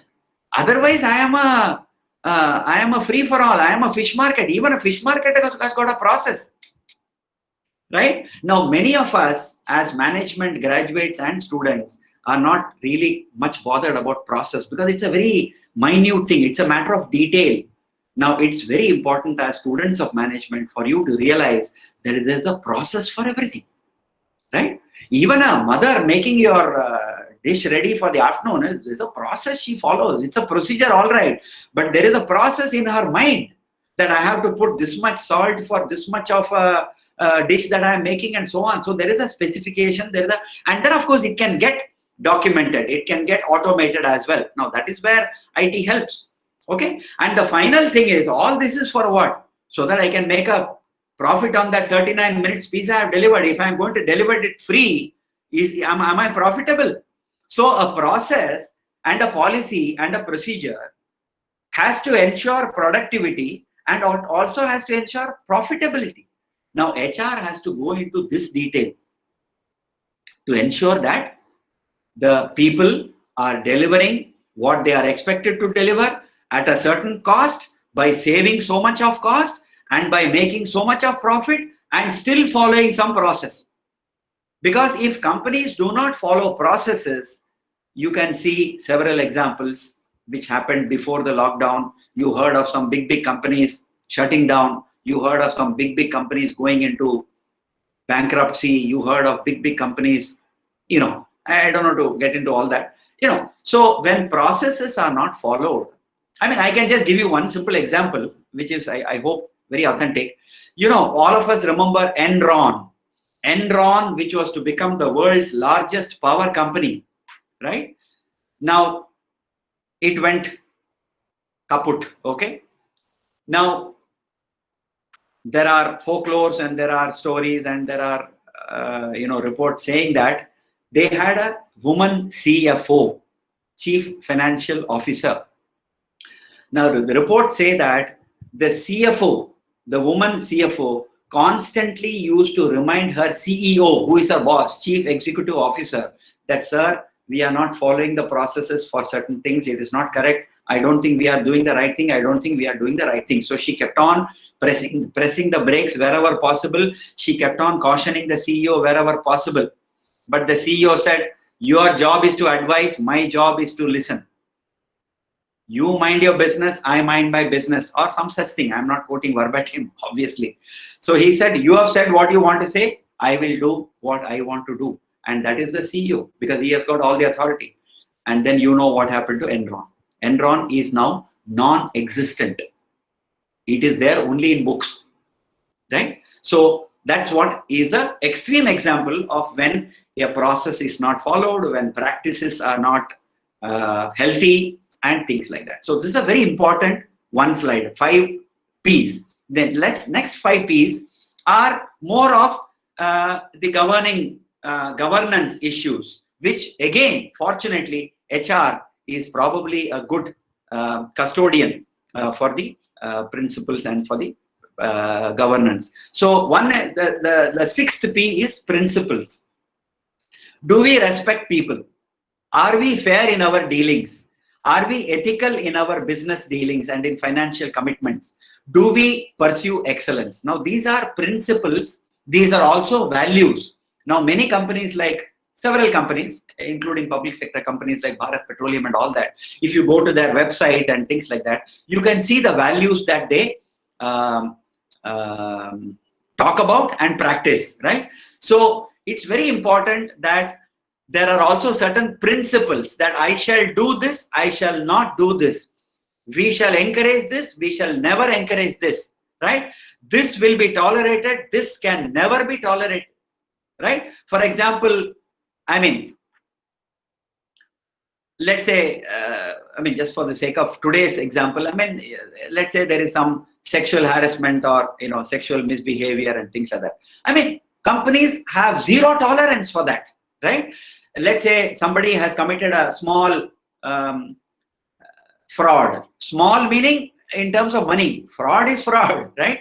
Let's say for 10,000 rupees. Now, compared to people committing scams of a few crores of rupees, 10,000 is nothing. No. But a fraud is a fraud, right? Let's say somebody verbally abuses his manager. Let's say somebody physically assaults somebody else in the organization. Now, these are all zero tolerance. There is no question of saying, no, it's okay, it's the first time, it's a small amount, let it go, he was not well, that's why. No, nothing doing, right? So are we zero tolerance on certain things is a principle. Now, HR, fortunately, has to be talking all this to the leadership, and that's a responsibility. Now, somewhere if something is not being done properly, apart from other employees we have this thing called whistleblower policy and all of that, but it is HR's policy, HR's mandate that you must have your eyes and ears open, that you must be, I'm not saying you must police, you must do surveillance, no, but if something comes to your notice, it is your job as an HR person to bring it to the attention of the top management. And it is your job. Now, if you don't do that, that means you are closing your eyes to something that is happening in front of you. So, I'm just giving you some dramatic examples. Don't take it seriously, but principles are very, very important. And you will realize as students of management that companies today which are doing well not only in the stock market, but also which are doing well in terms of their products and services are companies which are following principles. They know what their business is. They stand for certain values, and those are the companies which are doing well today. And we obviously admire such companies, and that's why these companies are also called most admired companies and things like that. I was fortunate to work in at least 2 or 3 of them. One was Murugappa Group, the other was Larsen and Toubro, about which I am so very proud. These are companies which are most admired, most well-respected companies in the country, etc. The other thing which is hardly seen, but you have to do it as an HR, is positivity. Now, if there is negativity in the system, if there is negativity in the environment, who will take it up?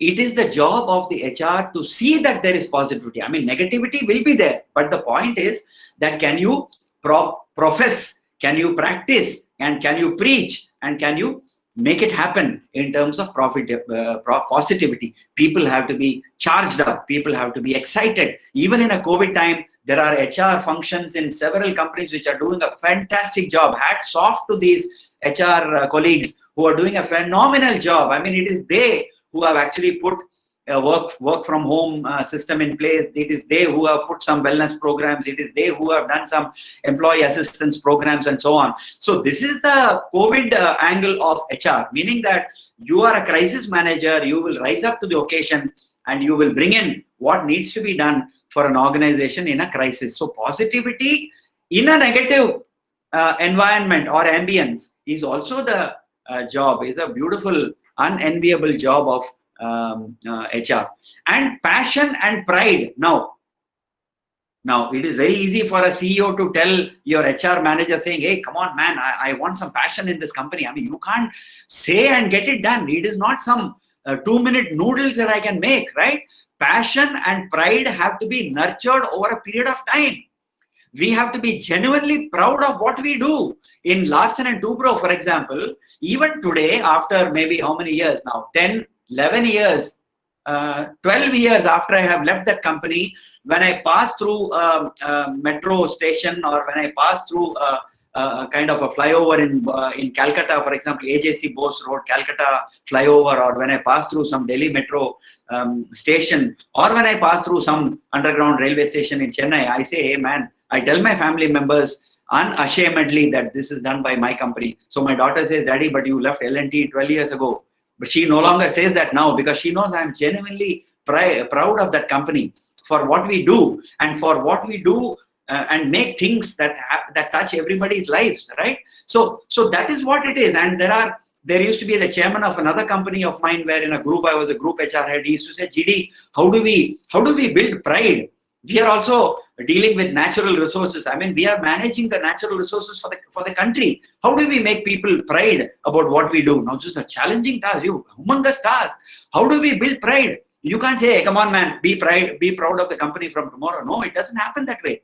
So it has to be inculcated, right? It is a long time journey. Passion and pride and positivity in the company is so difficult to make. But the beauty of it is that it takes years to build, but it takes one incident to break. It is like that man who says that, we are all the time juggling with 5 different balls. One of them is made of glass, and that is your character. And the moment all the other balls which are made of rubber, if it falls down, it will bounce back. Your life, your health can bounce back. Your finance can bounce back. Your friends can bounce back. They can always come back to you and say, hey, sorry, da, we missed you, but now we are back with you again. But if you lose your relationship or your character ball, which is made of glass, and if it falls, it can't be rebuilt, right? So that is the frickleness, that is the fragility of these 3 aspects of HR, and which is such a competitive advantage for a company that nobody can build a positivity like I have done. Like if L&T has built pride in its employees, tomorrow, I mean, XYZ, I don't know to name that company, XYZ cannot come and say, come on, man, we are also going to build pride like L&T. It's impossible, I'm telling you. It is possible, but over a period of time, right? The 9th P, of course, is play hard, which means that, I mean, we are all, as I said, we all love fun. We all like partying. We like to play games. We like to sing. We like to go and take a jump at the swimming pool and things like that. But then, can we really what shall I call it?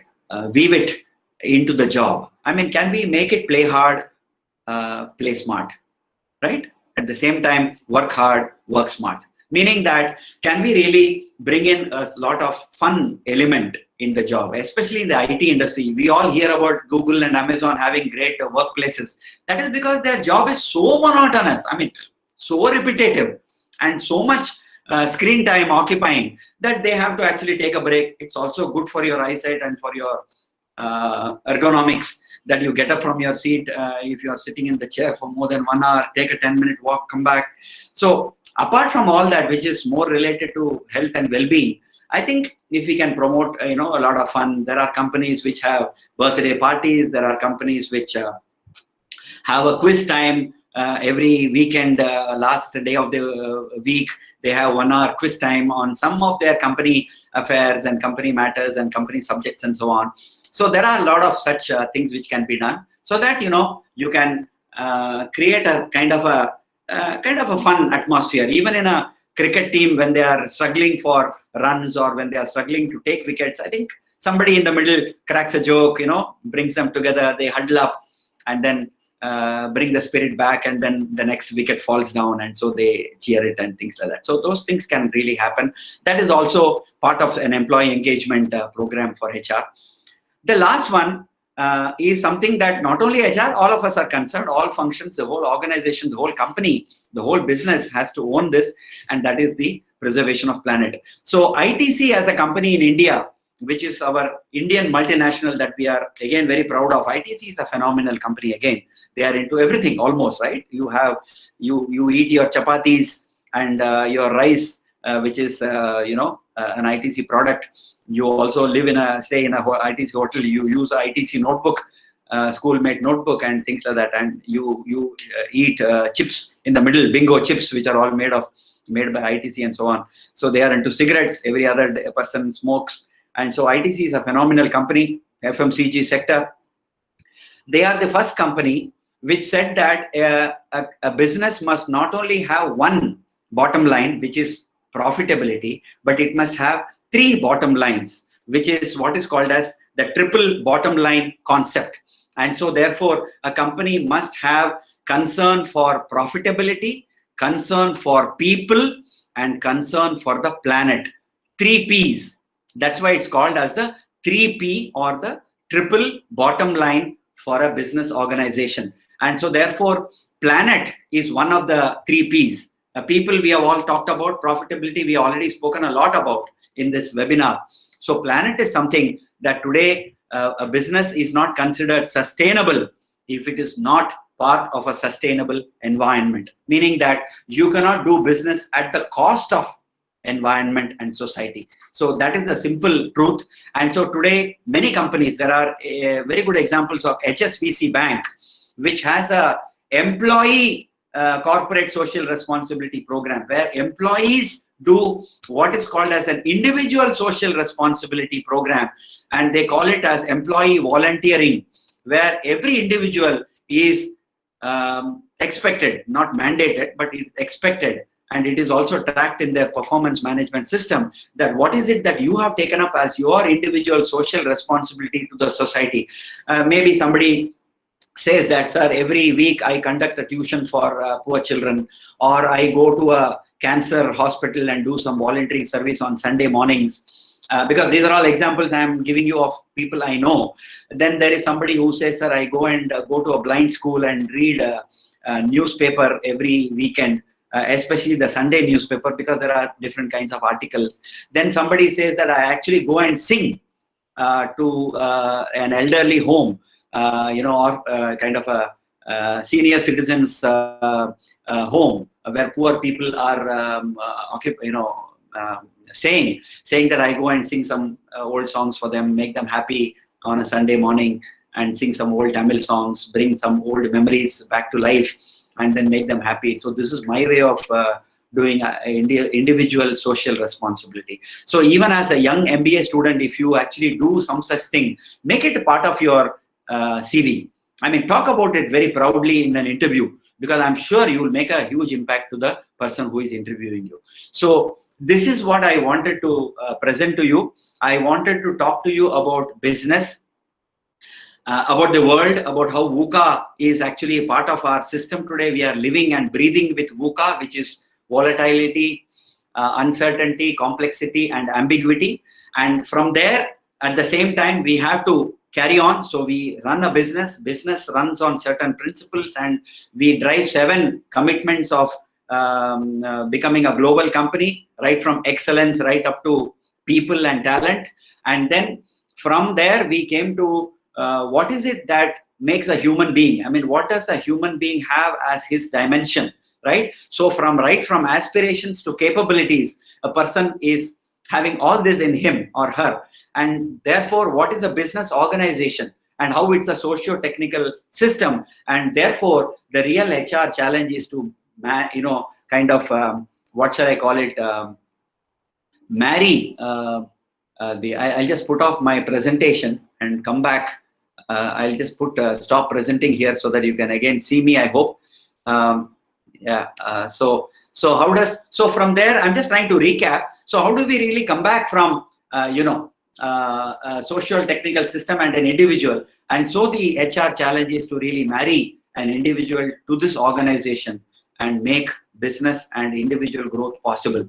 And therefore, the primary challenge is really to make ordinary human beings like all of us achieve extraordinary results. I mean, this is something that I'm actually famous for, because this is not in the books. This is something which is my own definition, and still many of my students say, sir, HR definition of yours is like cool, sir, absolute, okay, on the ball and things like that. So anyway, so that's the simple definition. And finally, we came to how HR makes all this possible through 7 P's. And at the same time, we talked about the 10 P's, which is really the bread and butter of HR, to make all these things possible, from a process right up to performance, and protecting the planet at the same time, protecting and preserving the principles and the policies and the practices of an organization. So So this is what I wanted to say. Now, just a little, as I said, disclaimer in the beginning, I have to now neutralize it this side, is to say that, I mean, how does all these things differ in a COVID or a non-COVID situation, right? So whether it is peacetime or whether it is wartime, like today, HR is the same. The priorities might get a little changed, because today you have to do some firefighting. So a little bit of operational focus will be there, but the long-term focus will never ever change for HR. And the long-term focus of the business also will never change, because then that is how the direction has been set for the business. So that cannot change, right? And so therefore HR principles can never change. Human beings will never change, right? And human qualities and human values will never change. And so HR will remain what it is today. Yes, the role will get a little, let's say, fine-tuned in order to suit the current situations. Yeah. So Mr. Venkataswamy can put off his video, because it's again distracting. It's not needed. Yeah. So can we take some quick questions now? It's already 12:49, so I think we must go quickly, fast. Yeah. Yeah, fast. So we have some questions posted in the chat box. Okay. I will read it for you. Yeah, I mean, what I suggest is that, you can choose those few questions which will make sense to everybody, and not some personal or personalized questions which could be only answering or satisfying one or few individuals. I mean, that is also the correct way to look at it, right? So take some generalized questions which will satisfy and benefit everybody. Okay, sir. One participant has asked about mention the qualities that a good businessman should not have. No, that's what. So those qualities, those are not qualities. If a businessman meaning what? What is the meaning of businessman? I mean, a CEO of the MD, the promoter of a company, or I think, or an entrepreneur. Someone who is working in a business. Oh, I see. Okay. So let's look at it as an entrepreneur. I mean, not so much as a businessman, because entrepreneur is more appealing. Many of you students might be wanting to become entrepreneurs.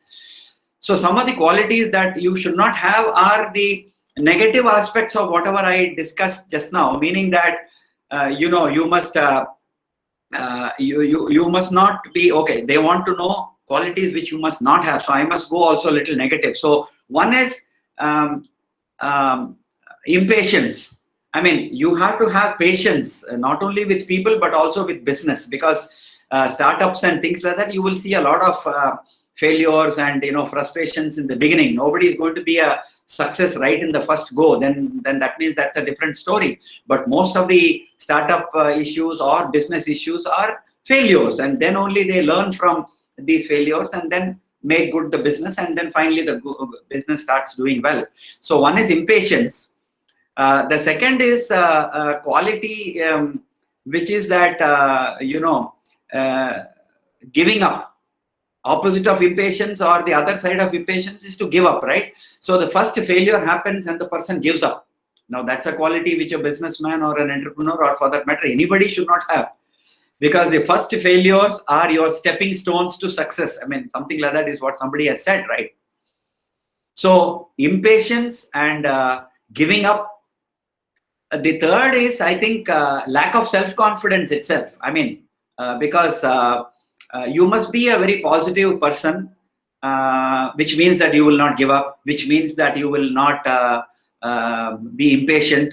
So if there is lack of confidence or self-doubt, rather, okay, self-doubt that am I doing the correct business, am I in the right place, should I not have done that way, this way, etc. So lack of confidence and self-doubt you can overcome by probably by consulting people, by accepting people's ideas, by examining more ideas, a variety of ideas before actually selecting the one you want, etc. By being open to suggestions and ideas of other people, and not think that நான் பிடிச்ச முயலுக்கு மூணே கால், or whatever whatever I have decided only is correct, etc. So self-doubt or lack of confidence can be overcome by consultation and by participative things, and by seeking suggestions from others, seeking feedback. Now this is one favorite area which I like to quote to MBA students and to others as well. The only way to improve in life is by seeking feedback. And those people who are shy, or rather even scared of seeking feedback, are surely not the people who are going to succeed. Because by seeking feedback, you are getting suggestions for improvement. You are getting a vision, a visibility about you which you are not able to see, because you are not what the mirror shows you, right? So you are what you show to other people.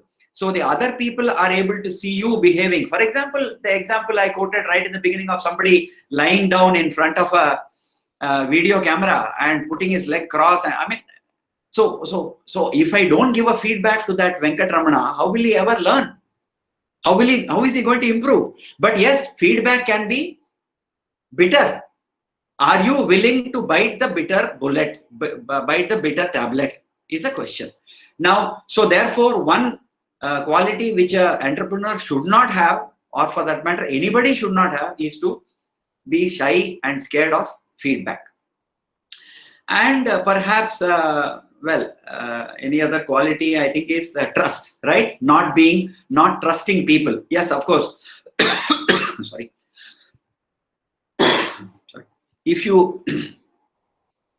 you trust too much, then also you can be cheated. But then somewhere there is a line to be drawn, right? So you need to trust people. You need to take people into confidence, and take whatever they say, all the good points, and then you decide, right? Because like the Enron CEO, if you only had taken the feedback and the suggestion, you might have done a better job, but you didn't take feedback. You didn't trust that person. So feedback and trust are very important qualities, which if you flip it on the other side, lack of feedback and lack of trust are the qualities which a business person should avoid. Next question. So what are the expectation of your corporates to hire MBA professionals? Okay, this requires another webinar actually, which I am willing to do, incidentally. And okay, incidentally, I mean, I just want to propose to the organizers, including the professors who are here, saying that, I mean, if you find this useful, I am available again for any other such specific webinar on a focused subject or on a specific topic, etc. Right? So having said that, yeah, what does the corporate expect? Okay, a lot of things. The world expects a whole lot from you. Let me give you some very simple things. I have not got it in my mind in terms of some exact flow or logical flow of points, but let me give you 3-4 expectations. One is a very simple expectation, and that is my favorite point also. Let's say you are an individual sitting in front of me. I'm not addressing everybody. Let's say Mr. XYZ is sitting in front of me. You say you are, let us say your name is Senthil Kumar or Deepa or whatever is your name, right? Comma, you have put your name as V. Senthil Kumar, comma, BCom, comma, MBA. Now, what is my expectation from you? I will expect you to know MBA. I will expect you to know your subject. I will expect you to say that if you are a marketing specialization, or if you have got a dual specialization, sir, I have taken marketing and finance, sir. It's a deadly combination, no doubt. So I will expect you to know marketing and finance. I mean, it's a no-brainer, right? It is not, I don't have to be saying this, right? So if somebody is a Bachelor of Engineering in Electrical and Electronics Engineering, And if you are sitting in front of me for a campus recruitment interview, I will expect you to know electrical engineering.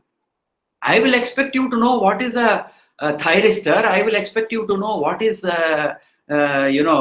frequency. I will expect you to know what is resistance, electrical resistance. I mean, simple. I mean, I am asking you some fundas, but they will ask you some third law of thermodynamics or fourth law of motion and things like that. So first thing is, I expect you to know your subject. Because that is the Adipadai, I mean, that is the fundamental of the pyramid, right? How is the pyramid standing for 3,500 years in Egypt? It is standing not because the top structure is very good, because the bottom foundation is solid. Right? You are reminded of Vadivelu's joke, I'm sure, and I'm saying this, but the foundation has to be solid.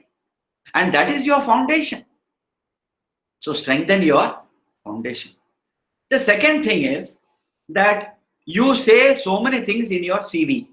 Sir, I am a positive person. I am motivated. I am committed. I can sincere in my job. I am very hardworking. I am, achiever and things like that. So now you have to prove all that, right? So please prove all that in your CV. You say you are an achiever. Do you have an example to give me? You say you are committed. Do you have an example to give me? You say you are highly, positive. You are a highly principled and positive human being. Give me an example.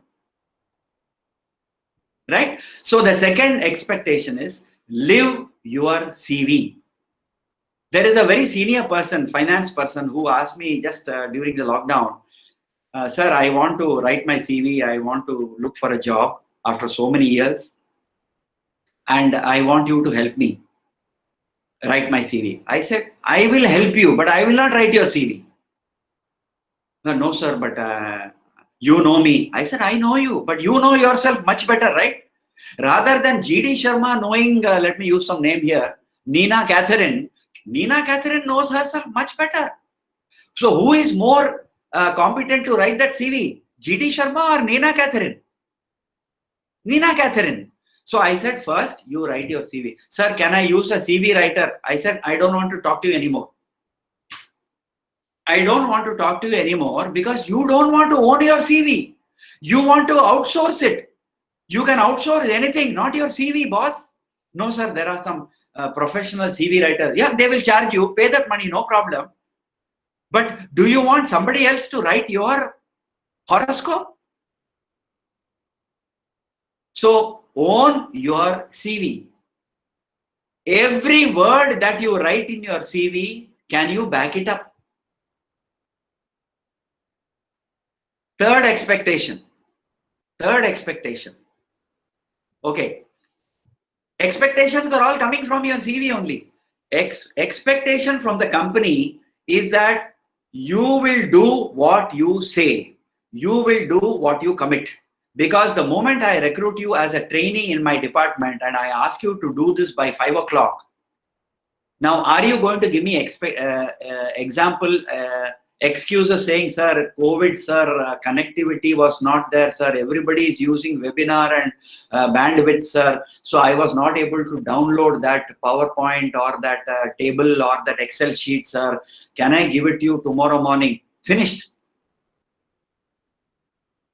So the first box in your performance appraisal is already ticked, does not keep to commitments.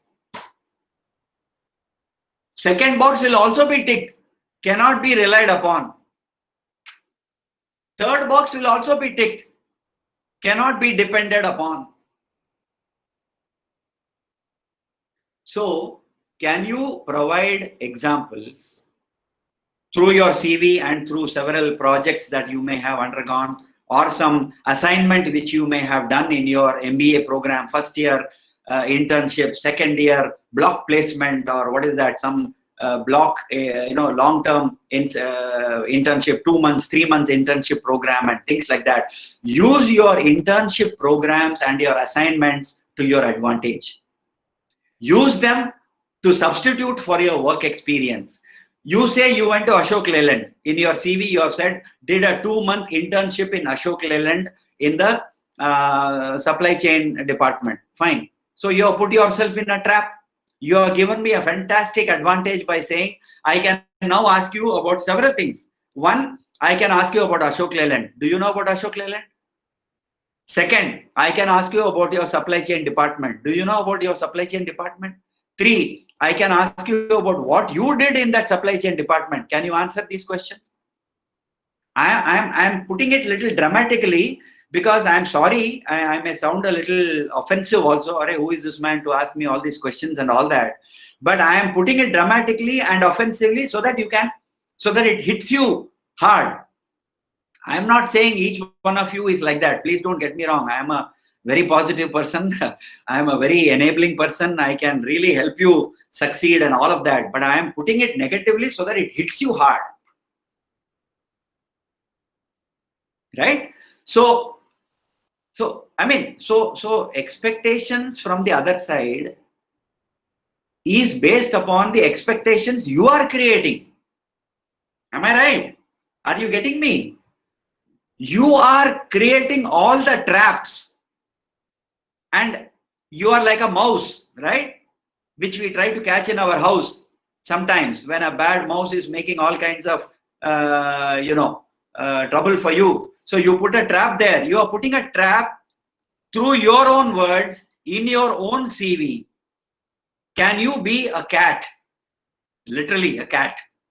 To overcome all those traps and impress upon the interviewer saying that this person is really true to her or his word, he or she really commits, I can depend on him or her, he or she will not spoil my name after coming into my team, and he or she knows the subject at least to some extent. Okay, I can't expect a BA marketing school of management, but I can marketing. I expect you some. I expect you to give me, I expect you to say succeeded or why this product failed or positioning or whatever is not correct. Campaigning is not COVID times. Why advertising? Nobody's advertising. A restaurant now even before easing of restrictions. I will be laughing at advertisement. Why should they advertise now? Nobody will go there. Are you a person who has qualified correctly and talks some sense, is a little balanced with her head on her shoulders, and reasonably communicates quite reasonably and talks the sense and is truthful and is sincere and can be dependable? Bas. Is it a long answer to a short question? Sorry about that. Yeah, next please. Sir, I got no more questions. Sorry? Sorry, yeah, I'm not able to hear you fully. Yeah. Sir, one participant is asking about how to politely say no when someone offers us something which we are not interested in doing or to take up without hurting their feelings or Beautiful. I already got the question. Don't try to explain it. Yeah, no problem. Now, I hope that person who asked this question knows that. Okay, let me not give that. Let me not proceed that way. Let me give you a different route. Let me take a different route to the answering this question. Wonderful. I compliment the person who asked this question. It's one of my favorite subjects, in fact.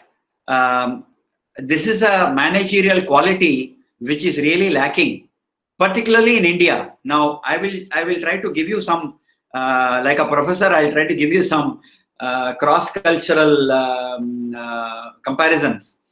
You see, Western societies are made up differently compared to Eastern societies. We in India come from Eastern societies. Western societies are the Western world, which is the the better, the more so-called developed. I'm saying so-called because of various reasons now. Okay. So there is a huge cultural gap between Western way of thinking and responding and Eastern way of thinking and responding, and the culture and things like that. For example, the Western world is very individualistic. So an American will always use the letter I instead of we, right? They will never say, our team has made this possible. He'll say, yeah, I actually played a major role and I got this done. I mean, whether it's true or not is not our problem, but he uses the word I and me and myself, and not so much we, us and ourselves. Whereas if you ask a student, even you, one of you, and in the same interview that I am sitting in front of you, and there is this Mr. or Miss X sitting in front of me, and she says, sir, I am from DG Vaishnav College of School of Management, and I finished my MBA, sir, and I have done it specialized in marketing. So my next question will be, okay, fine. So you have mentioned about an assignment that you did as part of your internship. Where did you do this? I know she has written Ashok Leyland, but I just asked. So she says, sir, we were placed in Ashok Leyland. So the first we has already come. She has said it as matter of fact, but I have already noticed it.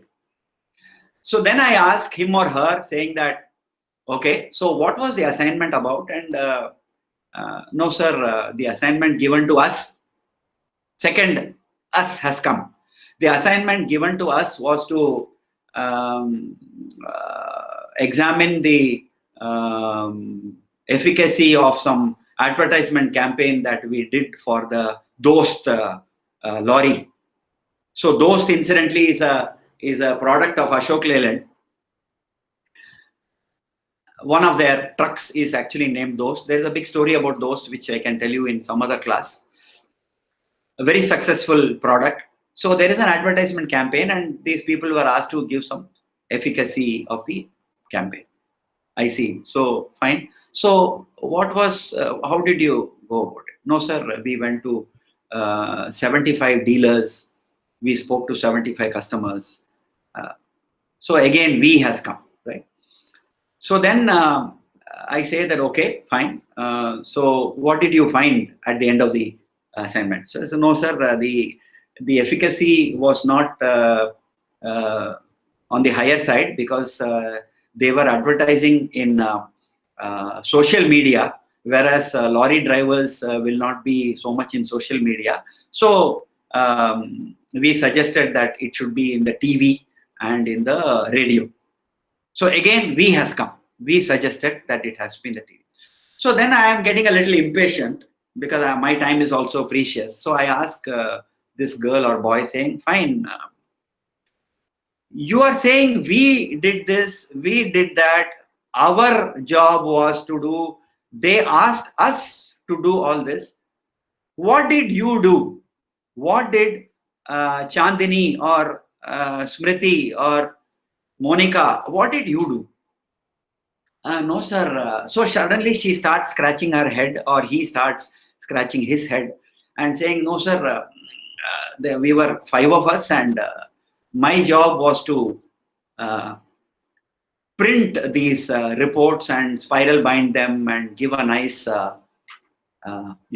heading for it, and give a nice flashy plastic cover to the whole thing. And I made it so beautiful, sir, that Ashok Leyland people appreciated it. So she now wants to prove her point. But now I know what is her individual contribution.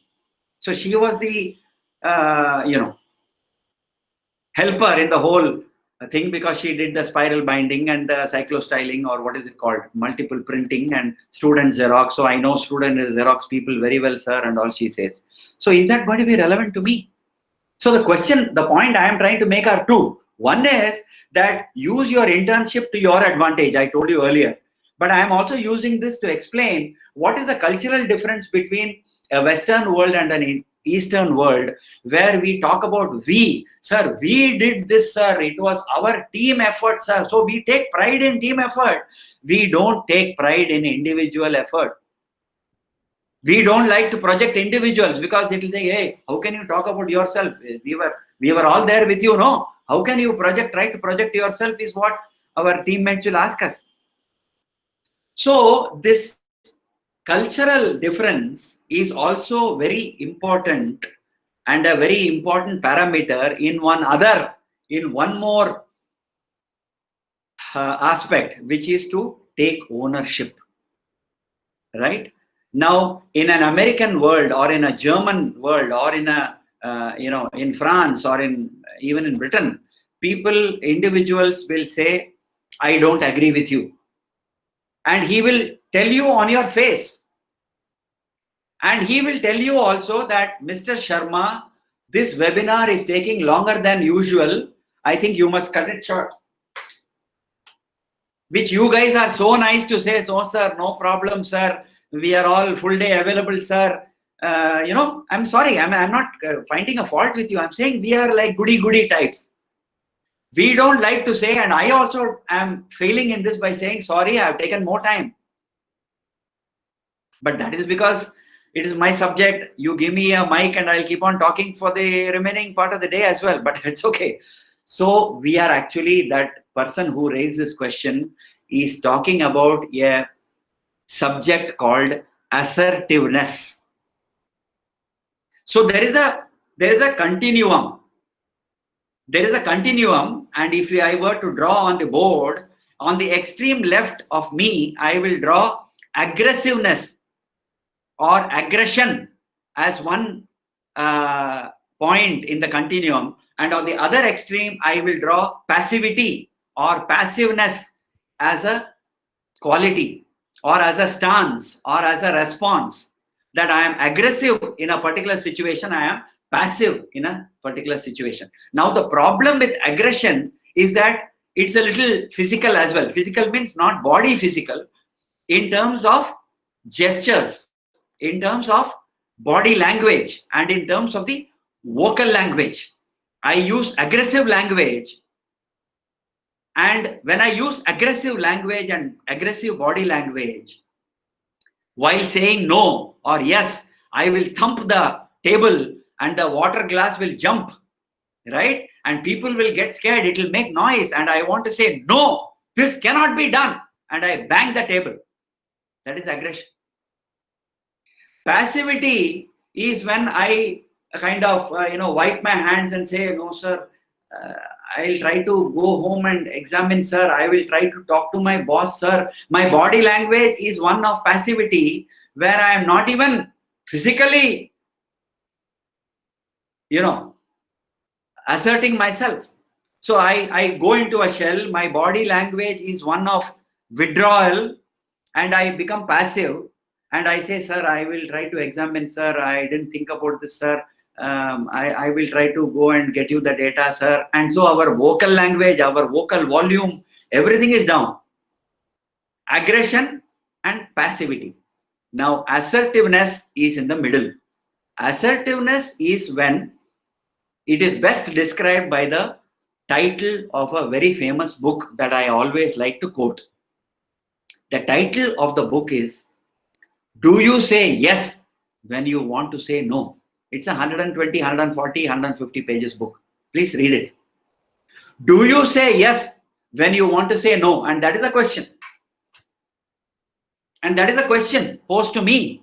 And that is exactly the problem with most Indian and Asian managers. We don't like to say no because the other person will feel hurt. The other person will think this is affront. Other person will think I am impolite. Other person will think I am arrogant. Other person may also think I am aggressive. So what is the way to say no in a polite manner? The best way to say no in a polite manner through assertiveness is to be rational. When you are aggressive and when you are passive, you are emotional. When you are assertive, you are rational. You are speaking from your head and not from your heart.